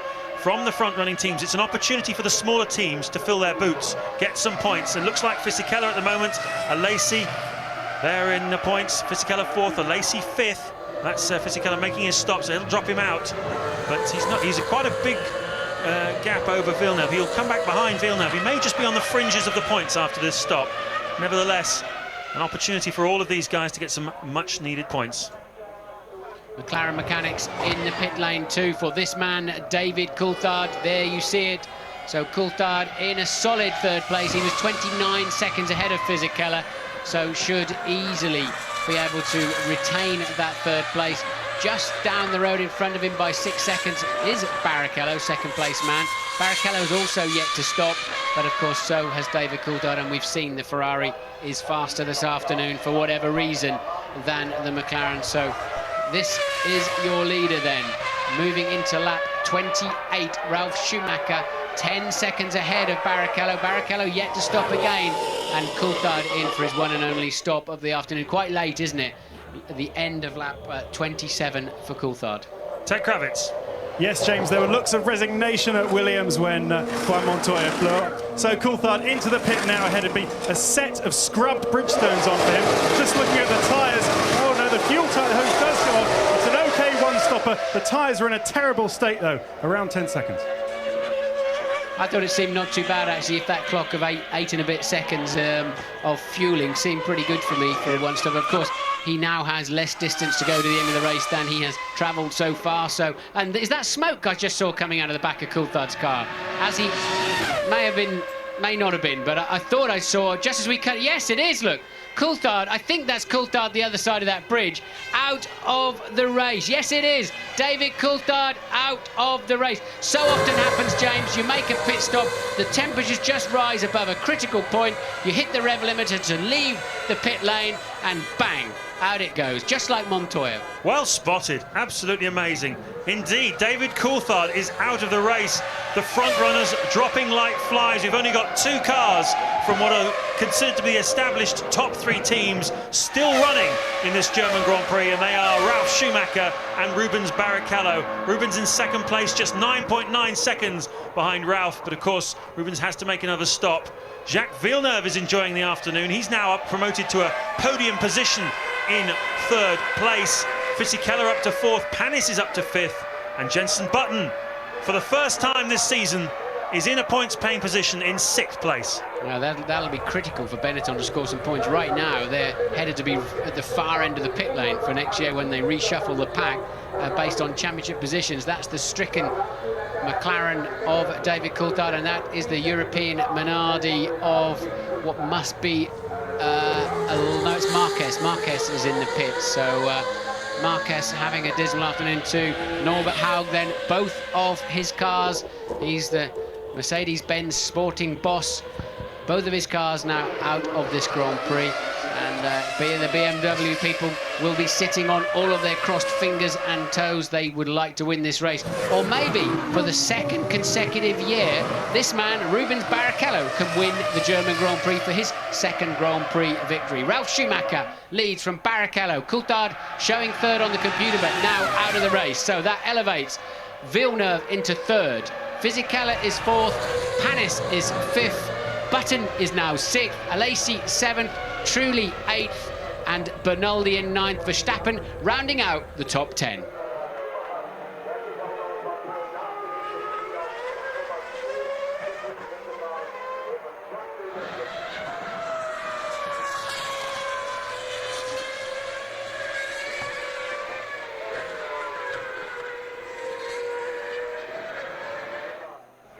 Ralf Schumacher then coming through to complete lap 29. He has a 10-second lead over Rubens Barrichello. We had on that last lap. What will it be this time by? It's up to over 11 and a half seconds, and the Ferrari driver has to stop again. But a great afternoon, really, you have to say, for Jacques Villeneuve, involved earlier on in a tussle with the Jordans, and he's now on a podium position. It would be his second podium of the season if he made it. He was in third place in the Spanish Grand Prix as Rubens Barrichello laps Enrique Bernoldi, who is running in 8th place in the Arrows. His teammate Verstappen also a lap down in 10th place. There's confirmation for you of the current top 8, showing Jenson Button hanging on by his fingertips in 6th place. Jean Alesi is right behind him, though. You're not seeing that battle on your screens at the moment, but I can tell you that Jean Alesi is right in Jenson Button's wheel tracks and is giving him some serious attention. We're not aware of what their pit strategy is. Haven't seen either of them make a stop, but I would imagine by this stage of the race they will both have been in if they're one stopping. And so Button holding on, trying to get his first points. Incredible to think, isn't it? The sensation of last year still to get his first points in the 2001 season. There's the race leader, though, Ralf Schumacher. Didn't expect probably to win this race after 15 laps into it. Probably thought it was going away from him, but just shows you how the pendulum swings in Formula One always. Nothing can ever be taken for granted in this sport, particularly where pit stops are concerned.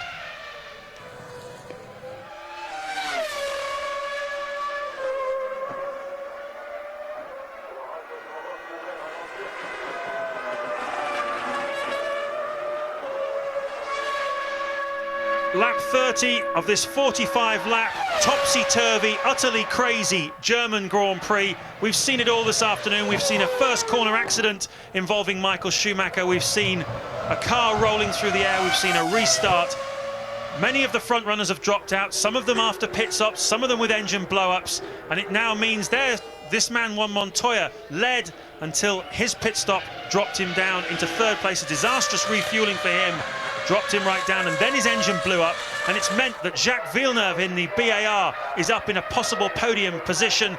It means that Fisichella in the Benetton had such a miserable season so far. He's now in 4th place in a points-paying position. The second BAR of Panis is in 5th, and Jenson Button is still holding on, although in 6th place, although he's got Jean Alesi breathing all over him. I think this is showing just how dominant Michelins are around here. The harder Michelin tyre, which the two Benetton boys are using. Look at them, they're right up with the BAR Hondas. They're 4th and 6th at the moment. BAR Honda 3rd and 5th. And well, if Eddie Jordan went home from the British Grand Prix feeling very, very unhappy, how's he going to feel this afternoon? This is going to launch, if they finish like this, launch the BAR Honda team ahead of Jordan in the World Championship by at least 2 points. And no sign of any point at the moment. Jarno Trulli in the sole remaining Jordan back in 8th place. So really, poor old Eddie having a dismal time of it at the moment. But no such problems for Ralf Schumacher. 11.3 seconds ahead of Barrichello. And like we know for sure, Ralf Schumacher will have been told that Barrichello has to come in one more time. And that, surprisingly, is the BAR team getting ready for another pit stop. We're expecting Panis in this time around, so that's actually looking even better then for the Benetton boys. Indeed it is. The BAR team have got some work to do. They're 12 points at the moment in the Constructors' Championship to Jordan's 15, so they could just do with at least 4 points this afternoon to get them ahead of the Jordan team. Would put them up into 5th place in the World Championship. Amazingly, both those two teams are still behind Sauber after that fantastic season that Sauber have been having, in 4th place so far. And Benetton looking as though they might well have a real cash cow of an afternoon here at Hockenheim. You remember 1997 when Gerhard Berger made his great comeback after injury in the Benetton and won this race for the Benetton team. It's been a good track for them over the years. Michael Schumacher's won here for them, and maybe they're going to get some big points today. Here's Panis, though, in the pits. Yeah, he was giving it plenty on the way into the pit lane as well, wasn't he? Panis knowing that he's got to stop and get back out and try and catch those Benettons if he wants to get a decent point haul this afternoon. As you said earlier on, James, this is payday for the midfield and lesser teams. When the big boys have a bad day out, then this you must maximise these days. This is where you score your points and where you get all of the TV money, etc., for the following year in several millions of dollars. And Barrichello's crew waiting for him. Then he comes out of second place. He is a full 59 seconds ahead of third place man Villeneuve. So unless there's any major dramas, of course, Rubens will emerge clearly in second place, but also clearly a long way behind the leader, Ralf Schumacher.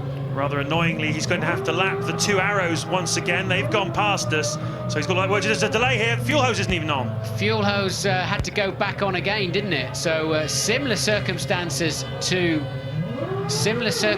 then to Montoya, but that's still not going to compromise his second place with regard to third, but just puts him even further behind, of course, Ralf Schumacher. What a breathless afternoon we've had, Martin, here in the German Grand Prix. Just shows you can never take anything for granted in this sport, can you? Someone looks like they're sailing off into the distance, and the next thing you know, they have a problem with the pit stop, the fuel hose won't go on, the engine blows up, they catch a back marker, and the whole picture just turns around. I find it curious. Look, they're looking at the fuel rig. I mean, that team, like all of the teams, will spend, several $100 million, the key teams, any of the big teams. And then something as silly as a fuel hose will not work. But they are supplied by a company called Intertechnique. They are delivered to the teams. The teams are allowed to clean them and check the filters and that sort of thing. But it is carefully controlled, the flow rate. Otherwise, you'd have a big advantage during the Grand Prix if you made your machine deliver its fuel much faster than standard. And quite clearly then some gremlins in those refueling rigs that makes a bit of a mockery of the situation. Indeed it does. New rigs this season, and there were some complaints about them and testing of them before the season started. A few teams had some problems. We haven't seen those problems so far in the 11 Grand Prix, but in round 12 we've certainly seen plenty of problems on the Intertechnique rigs. Let's just take you through then the cars still running on lap 33. We look at the two arrows of Benoldi and Verstappen running line astern. We have Ralf Schumacher leading by 14.5 seconds from Rubens Barrichello. Jacques Villeneuve is third, then Fisichella fourth, Button fifth, Alesi is sixth, Panis is seventh, Trulli eighth, Benoldi ninth, Verstappen 10th, and Alonso, the last classified runner, one lap down, in 11th place. And in fact the margin between Ralf Schumacher and Barrichello now has gone through on the computer, allowing for Barrichello's lost time in that pit stop. It's now 47.7 seconds. So Ralf Schumacher, with 12 laps to go, can afford to just take it a little bit easy. We've seen one BMW engine blow up this afternoon. We don't want to see another one. Michael having a quiet Sunday afternoon chat. They'll be getting the sandwiches out next and the black coffee, won't they? Having a bit of perhaps having a game of cards. Yeah, those marshals can dine off that for a long time, can't they? The day that Michael Stockner hasn't had a chat with us. But Michael will be mighty relieved that Coulthard's dropped out of the race too, of course. He was heading for probably 4 points and would have kept the championship at least. Well, it's still alive because there's still mathematically a chance, and as Michael would be only too aware, as he was heading for the barriers in Monza last week, having a huge accident during testing, that it can turn around so quickly. But Coulthard needed those 4 points today. He certainly did, because we now have just 5 races to go in this year's World Championship, and he's still 37 points behind the German, which means he really has got to score maximum points at every single race for the remainder of the season. You just have to say that with the pace we've seen this weekend from the Williams team, that is highly unlikely. Louise Goodman's with David Coulthard. Yes, I am indeed. David, it's really turning into a race of attrition. Do you take any consolation from the fact that Michael's gone out as well? Not really, no. I'm not. I'm more interested in me finishing the race, first of all. So obviously very disappointed. Wasn't particularly quick in the race anyway. So much oversteer. I think I had enough for the whole grid. And I was just trying to keep the car on the island, and obviously tried hard to battle with Rubens for the first half of the lap, and then again latterly, but just weren't on the pace today. Not been a good weekend at all for you, really, has it? No, it's been a very difficult weekend. Balance of the car has been somewhere else, and we haven't been able to achieve it. And then obviously I was a bit worried when I saw Mika have the problem, because we've been pretty reliable all year, but obviously this is a unique circuit, and after the pit stop it was obviously just too much for it. Thanks. I'm travelling home with David tonight. That's going to be a bit of a grim plane journey. I think that's going to be a bit of misery because that's not the result he needed today. But what can you do, really? You can only press the throttle pedal and keep turning the steering wheel, and if it won't keep running, not so much you can do about it. But third place man Villeneuve then, he is currently 24 seconds behind Barrichello now. That pops up on screen as I'm talking about it because, of course, Barrichello had a very, very slow pit stop. So Villeneuve in a podium position. Good afternoon for a number of these smaller teams. Villeneuve holding on in third place. That'll be his second third place of the year, back at the Spanish Grand Prix. Villeneuve up on the podium once again, and of course he's just recommitted, hasn't he, to BAR for next year. Both drivers are staying at BAR, so currently they're running third, and Panis, with that second stop of his, has dropped down to 7th place. There's another side to this as well, Martin, which is BMW Williams are chasing McLaren in the Constructors' Championship. 20 points McLaren were ahead of them in second place before this race. This will be 10 for Ralph if he can get to the finish, and that will bring that margin right down there. Frank Williams and Patrick Head are determined to get second place in the Constructors this year, and I know that Ralf Schumacher is gunning for David Coulthard in the Drivers' Championship as well. The gap between them was 13 points as we see Jarno Trulli pulling out of 8th place in the race. The gap between Ralf Schumacher and David Coulthard was 16 points going into today's race. It will be down to just 6 with 5 races to go. So McLaren certainly can't take anything for granted. Lap 35 then. Ralf Schumacher leading Rubens Barrichello. Villeneuve holding on in 3rd place ahead of Fisichella 4th, Button 5th, and Alesi in 6th place.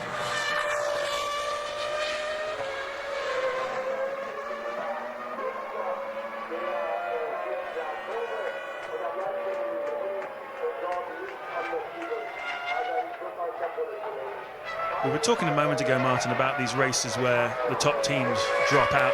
Quite often happens at the start of a season where reliability hasn't quite been buttoned down. But it also happens usually once or twice around about this time of the year, doesn't it? Some little wobble or whatever, a sequence of events just leads to an opportunity for these smaller teams. Yes, but it's often associated with a wet day or something, isn't it? Where, you know, an unusual track conditions or whatever. It's or it can happen at places like Hockenheim and Monza, where we put the engines under an awful lot of stress, and you do get a lot of engine failures, as we have had today. So a lot of, you know, we've got half the pack now, half the field out of this motor race. Yes, we're down to just 11 cars. Alonso doing well, actually, only been lapped once. It is a long lap here at Hockenheim, but nevertheless, fair play to the lad. Lapping in the 1:47, it's about 3 seconds off the pace of the race leader. And Ralf Schumacher, although he is enjoying this enormous margin, really isn't backing off to a high extent. He's lapping in the low 1:44s, which is fairly competitive for the whole pace of the race. He's not backing off at all. Rubens Barrichello very slow on that last lap, 1:45.1. I wonder whether he's decided that second place is going to be the best he's going to do this afternoon. He's 49 seconds behind his rival Ralf Schumacher, so certainly unless Ralf has some sort of problem, and it can happen. We saw it with Mika Hakkinen, the Spanish Grand Prix. Thought he had the thing in the bag, cruising around on his last lap, and the clutch packed up. Can happen very, very easily. 7th place man Panis then about to be lapped, and that says quite a lot around it. It's a second longest lap of the year, so to be lapped here is quite something.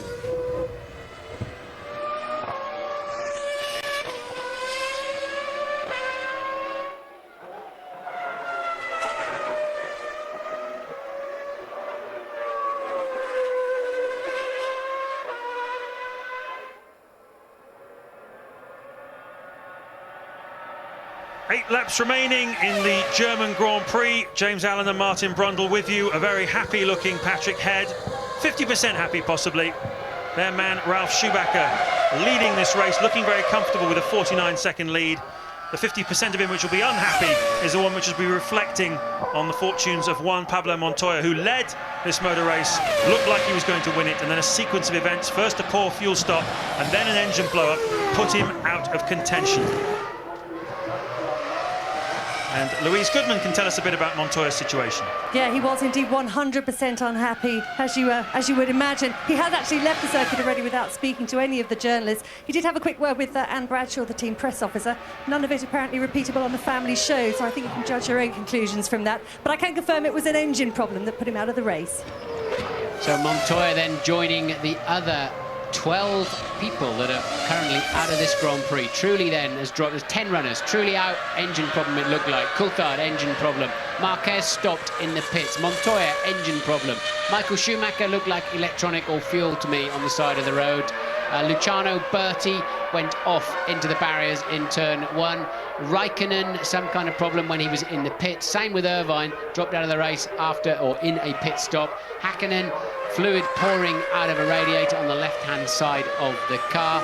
Zonta, what happened to him? That's a long time ago, isn't it? Heidfeld knocked out of the race when De La Rosa, the first retiree, smashed into the back of him at the first chicane of the second part of the race. There was a restart because there was a big accident. Michael Schumacher's Ferrari lost drive, heading down to turn 1 of the first start and was slammed into the back of by Luciano Berti. Debris all over the racetrack. They had to restart this Grand Prix. Has been incident-packed afternoon. Plenty for the photographers, the journalists and the TV crews around here to report home about. The headlines tomorrow will scream of cars up in the air, of leaders out of the race. It's been a very eventful German Grand Prix. Martin, I have to ask you, as we have just 5 or 6 laps to go, a difficult one this, I think, imagine today. Who is your driver of the day in the German Grand Prix? It's got to be Montoya. A great pole position. He's certainly, I think, lifted himself on a new level this weekend for his Grand Prix career and was just easily leading the race, wasn't he? The problems he had were absolutely no fault of his own, so Montoya surely the driver of the day. It's an indication of just how much Montoya has got his act together this season, that in the 4 races that you and I have commentated on together, he's been your driver of the day 3 times. Is that right? Yeah. Oh, that's interesting. But, you know, maybe Montoya stopped the silliness of having fights with Villeneuve and making unnecessary comments. Maybe he's realised that these guys that are winning Grand Prix and winning World Championships are so focused. They don't dilute their effort in any way. They just focus on what they need to do and the people around them to get the performance they need. And I think there's a new confidence level in Montoya, and Ted is down in the pits. Yes, Martin, it really is incredible how much of a car breaker this circuit is, but it is a sign, I think, of how stressed the cars and the engines are these days. It is ironic, therefore, that Benettons, who they've got some of the least power in the pit lane with that Renault, are currently 4th and 5th. They can just keep going all afternoon. I can tell you at Williams, Ralph has just had a pit board which just says oil pump, oil pump. So there's still 5 laps for something to go wrong with that Williams. Yes. Yeah, that'll be topping up a tank somewhere. They've got telemetry on the car. The pits will know any levels, fluid levels on the car. That's oil, water, hydraulic pressure, whatever. And quite clearly they want him to top something up or put some kind of auxiliary pump on. You're looking at the battle, and it is a battle for 5th place between Jenson Button and Jean Alesi. Button doing extremely well to keep the Frenchman behind him. We know how hard Jean likes to charge. He's had points already this season. He's hungry for more. Button desperate to get as many points as he possibly can. It's been a very barren season for him. His teammate Fisichella is 7 seconds ahead of him, and he would dearly love to just keep exactly where he is now for these remaining 5 laps here at Hockenheim. That's Olivier Panis, who has dropped down to 7th place as a result of his second pit stop. Martin, where do the teams go from here? It's been a bit of a watershed race this for a lot of people, hasn't it, this German Grand Prix? Certainly from a championship point of view, Coulthard's really got a mountain to climb. Williams look like they're really there for the remainder of the season. McLaren, they've just not been at the races all weekend. Where do they all go from here, do you think? It's a tough call here, James, because they've got to decide whether they're going to put all of their energy and focus into next year's car now already. Most of the key teams will have those penned and underway to a large extent. So, you know, where do you put your resources? Do you put them into a season that's slipping away from you, or do you put them all into next year's car? Certainly, McLaren do have a lot of work to do, and I think it has to be said the Mercedes-Benz engine is not as powerful as it needs to be, does not allow them to run the downforce they have to run. Ferrari appear to have a good all-round package, decent reliability, although Michael Schumacher parked on the side of the racetrack, of course. But Williams BMW, they must be extremely happy. We're heading towards Monza, Spa, Suzuka, high downforce or high-speed circuits where you need a lot of power, and they do seem to have a great package underneath them. The fastest speed hit this afternoon has been 357 kilometres an hour. Ricardo Zonta managed that, obviously running very low wing on that Jordan Honda. 357 kilometres an hour. Was that 225 miles an hour, roughly? Don't know, to be honest. Zonta, I've just remembered why he went out. He was just trying to pass an Arrows, wasn't he? And tagged his, he said he was alongside him, but actually tagged his nose on the right rear wheel of an Arrows, and then pitted for a new nose and then had to pit again. So obviously some kind of suspension damage, I would imagine. So let's talk a little bit about Ralf Schumacher with 5 laps to go. Is he going to win his 3rd Grand Prix of the season? He's been in Formula 1 now for 5 years. This is when he's really beginning to come into his own. He's hitting his best form with the BMW Williams team. 77 Grand Prix in his young career. And he started 4 times this year from the front row. Had a big crash on Friday, lost an awful lot of track time. He's done well to bounce back from that. You have to say he wouldn't be in this position had it not been for the misfortune of his teammate Juan Montoya for the 2nd Grand Prix of this 2001 season. Montoya been the dominant driver, led as he did in Brazil, and just like in Brazil, bad luck has put him out. There, it was an accident with Verstappen. Here, it was a refueling problem and then an engine blow-up. Nevertheless, Ralf Schumacher will take the points whichever way they come, as he's got just 4 laps to go, and this is the ongoing battle between Button and Alesi. And Button fans, I'm afraid to tell you that Alesi's got the gap down now to under a second, and Jensen's going to have to be right on his game to keep this man behind him. Have you noticed how high Button sits in the cockpit compared to Alesi? They're completely different driving positions, aren't they? Yes, he always has, actually. I noticed that in the Williams last year. I mean, he's a taller driver than Alesi, but not to that extent. I think, obviously, Jensen likes a better view of close to the front of the car for maybe being more accurate on the curves. Jensen is a very smooth driver. I think that's to a certain extent why this Benetton hasn't necessarily suited him this year. He needs a car that needs a very gentle hand on it, and he doesn't tend to pick them up by the scruff of the neck, and maybe that's what this car's needed earlier on in the season. But Button, as you point out, very much under pressure. You can almost, if there was a little window in the front of his crash helmet, for sure you'd see the teeth of Jean Alesi gritted, trying to catch that Benetton.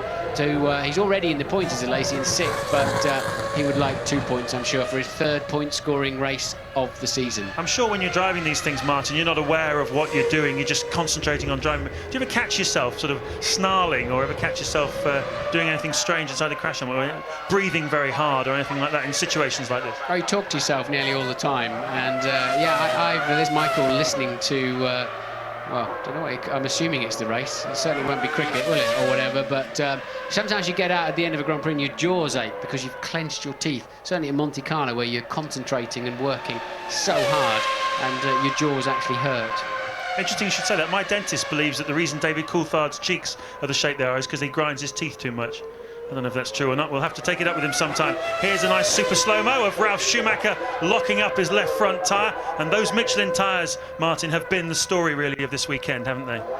Yes, indeed. You'd think that the wide front of Michelin would hurt the straight line speed. I remember when we used to come here with a Tyrrell with a normally aspirated engine, we used to try and pump the front tyres up to reduce the bulge at the bottom of them, anything for a bit less frontal area and a narrower front tyre. Tyrrell even tried, I think, front tyres on the rear at one point as an experiment to see if they could get down these straights faster with less frontal area, but it doesn't seem to have hurt this BMW. I think aerodynamics have moved on an awful long way in that time, and the drag really is lessened and minimised by some very clever work around the front wing and the barge boards and how they control the air flowing over the car from the very tip of the nose.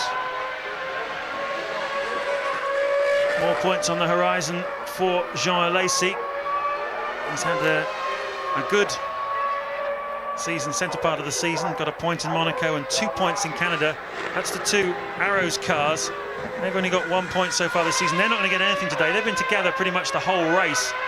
Enrique Bernoldi has been in front of Jos Verstappen. His more experienced teammate And Benoldi extremely lucky still to be in this race. He had Luciano Berti vaulting over the top of him at the first stop. But it looks like Verstappen is now putting some moves on Benoldi. He wants to get past him. You can see Benoldi getting past Verstappen here. Yeah, it's Benoldi down into the third chicane. Does he make the move stick? We assume he did, because later on we saw him ahead of Verstappen. So that's a really good scrap for 8th and 9th. They're over a lap behind, unfortunately. So they're probably best part of 5 miles behind the leader in this race. Such is the pace of Ralf Schumacher. Staggering, isn't it? He's backed off a bit now, though. He's only got 2 laps to go. In fact, he's only got 1 lap to go at the end of this one, Ralf Schumacher, and his lap pace has dropped off into the 1 minute 47s. There's Rubens Barrichello. He'll be reasonably pleased with his afternoon's work. Started this race 6th on the grid, managed to get himself up into 2nd place. And Jacques Villeneuve will be happy as well. He qualified outside the top 10. And it looks like he's on his way to 2nd podium of the season for the British American Racing Team. They'll go away with their heads held high. They will not overtake Jordan yes, they will overtake Jordan if he gets 4 points. Yes, they'll move into 5th place in the Constructors, BAR, ahead of Jordan if he finishes there. And look at Button now. He's moved up behind Fisichella to just 0.8 of a second. Whether Fisichella was in traffic or made a mistake, I don't know. But Button then suddenly in sight of 4th place man Fisichella, and Alesi relentlessly charging them down, fighting hard with the steering wheel. Very aggressive style, Jean Alesi, almost unnecessarily aggressive. But they're then 4th, 5th and 6th. But Ralf Schumacher has left turn 1 for the final time of this Grand Prix, and still round there at the 3rd chicane. He's got the whole stadium to go yet. His 2nd place man Barrichello 50 seconds behind, although of course that's not all on track performance. Barrichello lost a good 20 seconds when the refueling rig did not function properly. Yes indeed, and he started a long way behind on the grid as well, and he was on a 2-stop strategy, so he's done well this afternoon, Rubens Barrichello, to give Ferrari something to take away from here. They won't be too unhappy though, because their main rival in the championship, David Coulthard, is going to go away empty-handed. And that really gives Michael Schumacher a very comfortable position. 37 points he is in front with 5 Grand Prix to go. But today has proved, I think, that even though the championship looks like it's heading Michael Schumacher's way, we still have some extremely exciting Grand Prix racing in front of us in the remainder of this season. Anything can happen in the remaining races. Williams look like they're strong. They're going to fight back. And it's going to be great, I'm sure, between now and the end of the season. David Coulthard was fighting to catch up with Michael Schumacher. Now he's fighting to fend off Ralf Schumacher. As you said earlier, he'll be just 6 points behind 2nd place in the championship man David Coulthard if he completes this lap and collects the full 10 points this afternoon. Just the stadium to go then. With some Williams, Michelin, BMW circuits like Monza, Suzuka and Spa coming up, Coulthard is going to have to be at his very best to keep them behind him. It's been about Williams BMW all weekend. It was about Montoya in qualifying, and for the first 20-odd laps this afternoon, it was also about the Colombian. But right now, it's about Ralf Schumacher. The 25-year-old younger brother of the local hero wins his 3rd Grand Prix of the 2001 season. Well done to everybody at Michelin, Williams and BMW, and well done to Ralf Schumacher. A very solid drive from 2nd place on the grid, and when it counted, he was there to pick up the pieces. And Rubens Barrichello will come round in 2nd place. There's Michael Schumacher managing even a smile because his younger brother has won yet again. He said to me, actually, Michael, the other week, that it gives him enormous pleasure when his brother wins, even though sometimes it means he doesn't win himself. I think he's genuine about that too, by and large. So can you imagine how it must feel? You're 26 years old, you're just winning your home Grand Prix in front of this magnificent amphitheatre. And mostly Ferrari flags waving, it has to be said, and that's why there's such a din as 2nd place man Barrichello crosses the line. His strategy this afternoon was very much to get him on the podium. It was not one to win the race with, and that's certainly mission accomplished in that respect then. So this is Villeneuve, who's just 2.1 seconds ahead of Fisichella, and Button then over the line 5th, Alesi 6th. They're the final point scorers, and there was a total of 2.9 seconds between the lot of them. Yes, very close indeed. And there is still the championship leader, Michael Schumacher, on 84 points. Coulthard has 47. Ralf Schumacher goes the wrong way over the chicane and make sure he doesn't collide with Enrique Bonolder on his way out. But Coulthard 47 points, and Ralf Schumacher has overtaken Rubens Barrichello now with this victory. He moves up into 3rd place in the championship, 6 points behind. There's a great sight, isn't it? Sportsman to the last. Likes to see his brother do well. All the encouragement he gave him as a youth when he was karting. It's been a reasonable day for the Schumacher family. And in the Constructors' Championship, Ferrari looking pretty imperious, got more than twice the points of McLaren in 2nd place and Williams in 3rd. Sauber 4th, and BAR have jumped in front of Jordan. But a very happy man, no doubt, is Sir Frank Williams. He's talking now with Ted Kravitz. Frank, congratulations. One went bang, but one survived. One had a problem. And Ralph drove a very sensible race. When it became clear he was almost unstoppable. It was very fine performance by the team and by BMW, quite remarkable, really. Were you surprised? I mean, or did you expect it coming here to a circuit that suited your car so much? Well, from the weekend qualifying and from the morning warm-up, we thought we'd probably ease away from the rest of the field, not as much as we didn't imagine one would disappear that quickly. But the only real worry is to finish the race. They use 73% full throttle around the circuit, which is very hard work for any engine. So it's the 3rd win of the year. Why not one more at Monza, eh? Well, when I was brought up, I was told never ever be greedy. It always catches you up, but one would be very nice. Thanks, Frank. A nice reply there from Sir Frank Williams. He must be very happy, Martin, but he's really back in business now, isn't he? Yeah, they are. It's taken a while, hasn't it? When that flywheel starts slowing down, and all of the teams, they usually take 3 or 4 seasons to start turning it around and building it back up again, but they have some momentum now, there's no doubt about that. It's a home win. It's a home win for Ralf Schumacher. No doubt about that either. And isn't he happy? That's his physio and the rest of the team congratulating him. There'll be some kind of party tonight, I would imagine. Willy Weber there, you just saw the manager of both Schumacher brothers. Hasn't he done well? Managed to make himself a fortune. Former hotelier. Decided when he discovered Michael Schumacher he probably didn't need to be in the hotel business anymore. And now he's discovered Ralf as well. He certainly will never be making any room service again in the future. Ralf Schumacher wins his 3rd Grand Prix of the season. There's Rubens Barrichello coming in. He's had a decent afternoon as well. The right strategy, as you said, Martin, for the Ferrari team. And Rubens picking up another 6 points. He's really been a regular podium visitor this season, adding them to his 3rd place, the Australian Grand Prix, 2nd at Malaysia, 3rd in San Marino, 3rd in Austria, 2nd in Monaco, 3rd in France, and 3rd in Britain, and again 2nd today. Pretty consistent form from a man who quite often gets written off as being the nearly man, really. Yes, he won this race, of course, last year. We saw him sobbing his eyes out on the podium with the Brazilian flag and remembering Ayrton Senna, and it was a great moment for Rubens Barrichello and Brazilian motorsport in general.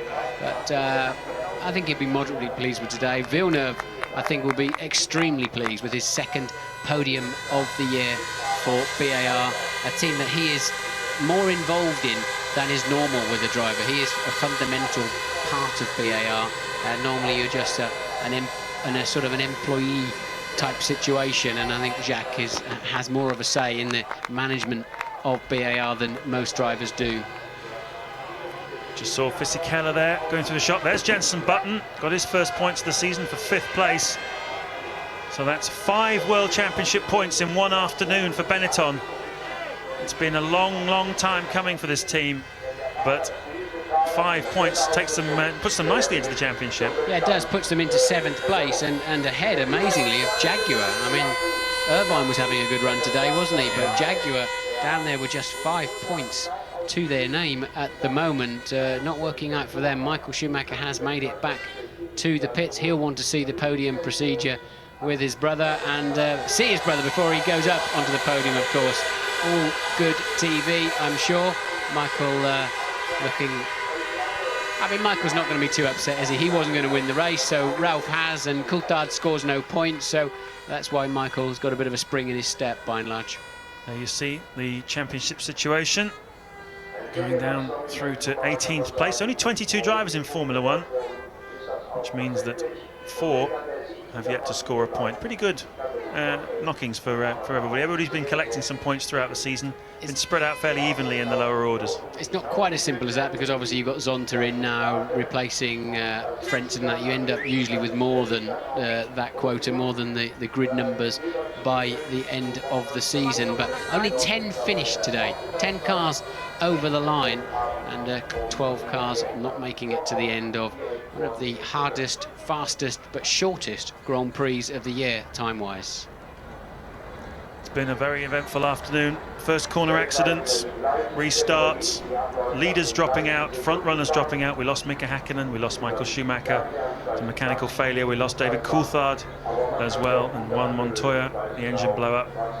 Taking nothing away though from Ralf Schumacher. There's Dr. Mario Tyson, the man who's done so much to make this BMW engine what it is. It's amazing really, Martin. This is only their 2nd year back in Formula 1. Last time they were here was the dark ages. It was the turbo era.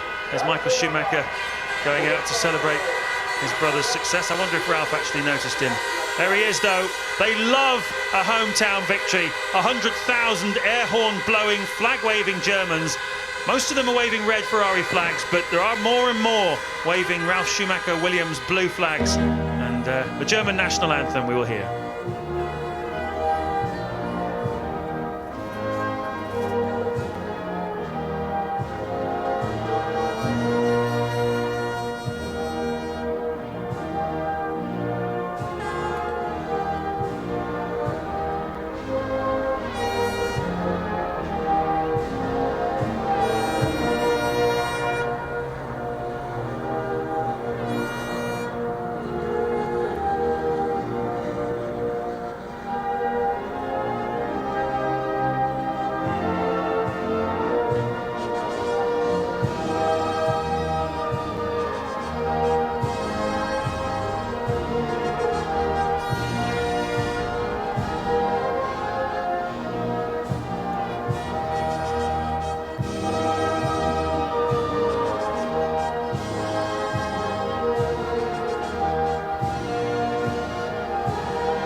It's a story that's sweeping the nation. The younger brother comes good. Don't they love it?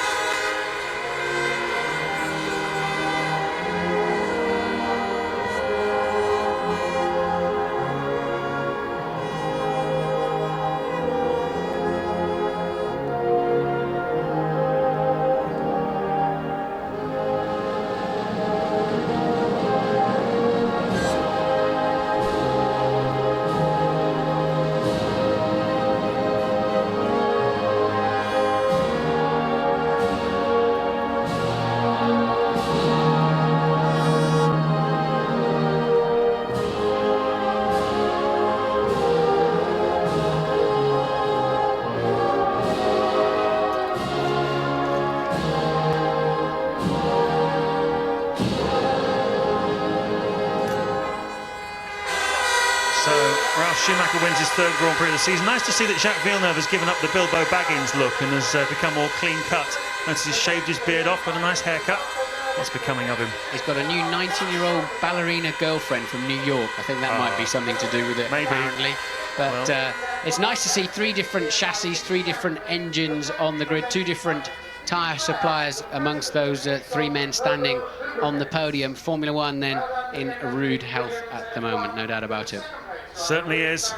Rubens Barrichello yet to find the top spot of the podium in 2001.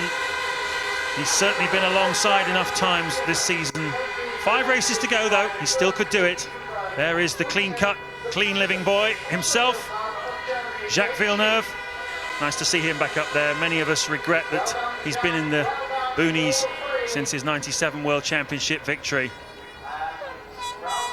So the champagne ceremony begins. It's been a wonderful afternoon of motor racing, high event and high drama. 3rd win of the season for Ralf Schumacher, and a few more I fancy before this season is over.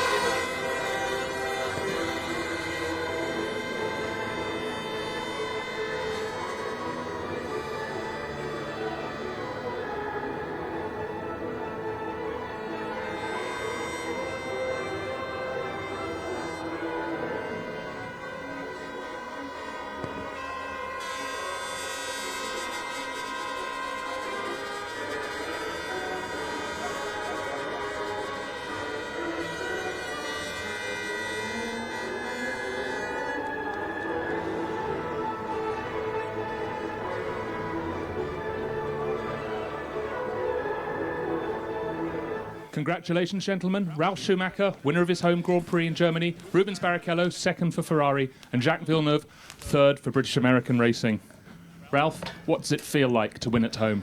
Well, it's a great feeling. I mean, I've always had a bit of bad luck here. I've never really finished in a good position. And, I mean, to be here today in a German package to win the race in Germany is a great feeling. Now, soon after Juan Pablo Montoya, your teammate, had his problem in the pits and you took the lead, he then went back out and his engine blew up. Did the team then tell you that this had happened and to watch everything and perhaps slow down if you had to, or did they just say, keep racing? Well, already before that weekend, we knew that we are on the tight side with the engines. So when after the race, when Pablo pulled away, I was, I thought, okay, you do whatever you want to, and I started to save engine already because I know how long and how hard that race is, obviously, to engines, and it paid off at the end. And after this, the team told me as well, slow even more down, and then it was easy because Rubens couldn't push anymore, so it was a perfect scenario for us. Thank you very much, Ralf. Rubens, you started the race on a two-stop strategy. Do you think it was one that could ever have produced a race win here today?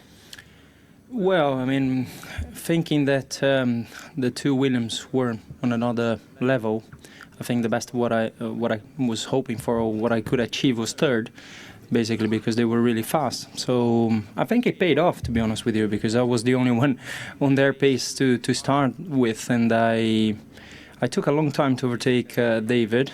It was a fair race, but I think it was a little bit too close. And he was losing time as well, so I don't know what he was playing because, we both wanted to go forward and we were losing like 3 seconds a lap. And so I was hoping to finish well. I mean, if Michael was there, I don't know what I could, I would have done it, but it's, in any case, I think it was everything I would hope for. But talking of your overtaking manoeuvres on David, you took past him twice, and both times around the outside into the stadium. How confident were you that you could take that line and still get through the corner? Well, we know each other since the phone 3 times, so it's. I think we have a respect on each other. It's not the fact of going on the outside. It's that he left just that side for me, and in a way he was one up on me because of Silverstone last year, so I needed to go on the outside. Rubens, thank you very much. Jacques, your second podium of 2002, but you started outside the top 10 today. You completely surprised? I am surprised to be in the podium. I was hoping to get in the points, and I thought we'd need a little bit of luck to get in the points. But to get in the podium today is great. We weren't very competitive all weekend, but this morning, surprisingly, in the warm-up, after a few changes on the car was really, really competitive with fuel on board. So we knew we had a chance to do a good race, and the 2 starts went well. But then Olivier, being on a different strategy than us, was going a lot faster, and when he got close to me, then I let him by so he could play with Jarno a little bit. And what I was hoping happened, Jarno went off, so then I was just trying to stay in Olivier's toe so he could carry me along. Now, talking of the start of the race, Jacques, obviously we had 2 starts today. What did you see of the incident at the first one, where Michael Schumacher seemed to be very slow off the line? I didn't see what happened, but I was surprised when there was a red flag, because we already went through the debris once. By then the track was cleaned, so the most dangerous moment of the race is actually the start, so I was actually really, really surprised. Thank you very much. Ralf, you've won here today at Hockenheim. The next race is at Hungaroring, a very different sort of circuit. Any chance we can see a second Williams win in a row? Because you're going to need it. You're 44 points down on Michael with 50 points to play for. Well, I mean, I'm not going for the championship, I guess, so that's not so important. But still, we try to be competitive in Hungary, but it's going to be a very difficult one for us. I mean, it's a high downforce circuit, and usually we struggle a bit on these circuits, so we'll see. I mean, we have 2.5 weeks to develop stuff and to bring new stuff for Hungary and see how it pays off. Thank you very much, gentlemen. Now, if you'd like to speak in your own languages, starting with Ralf, please.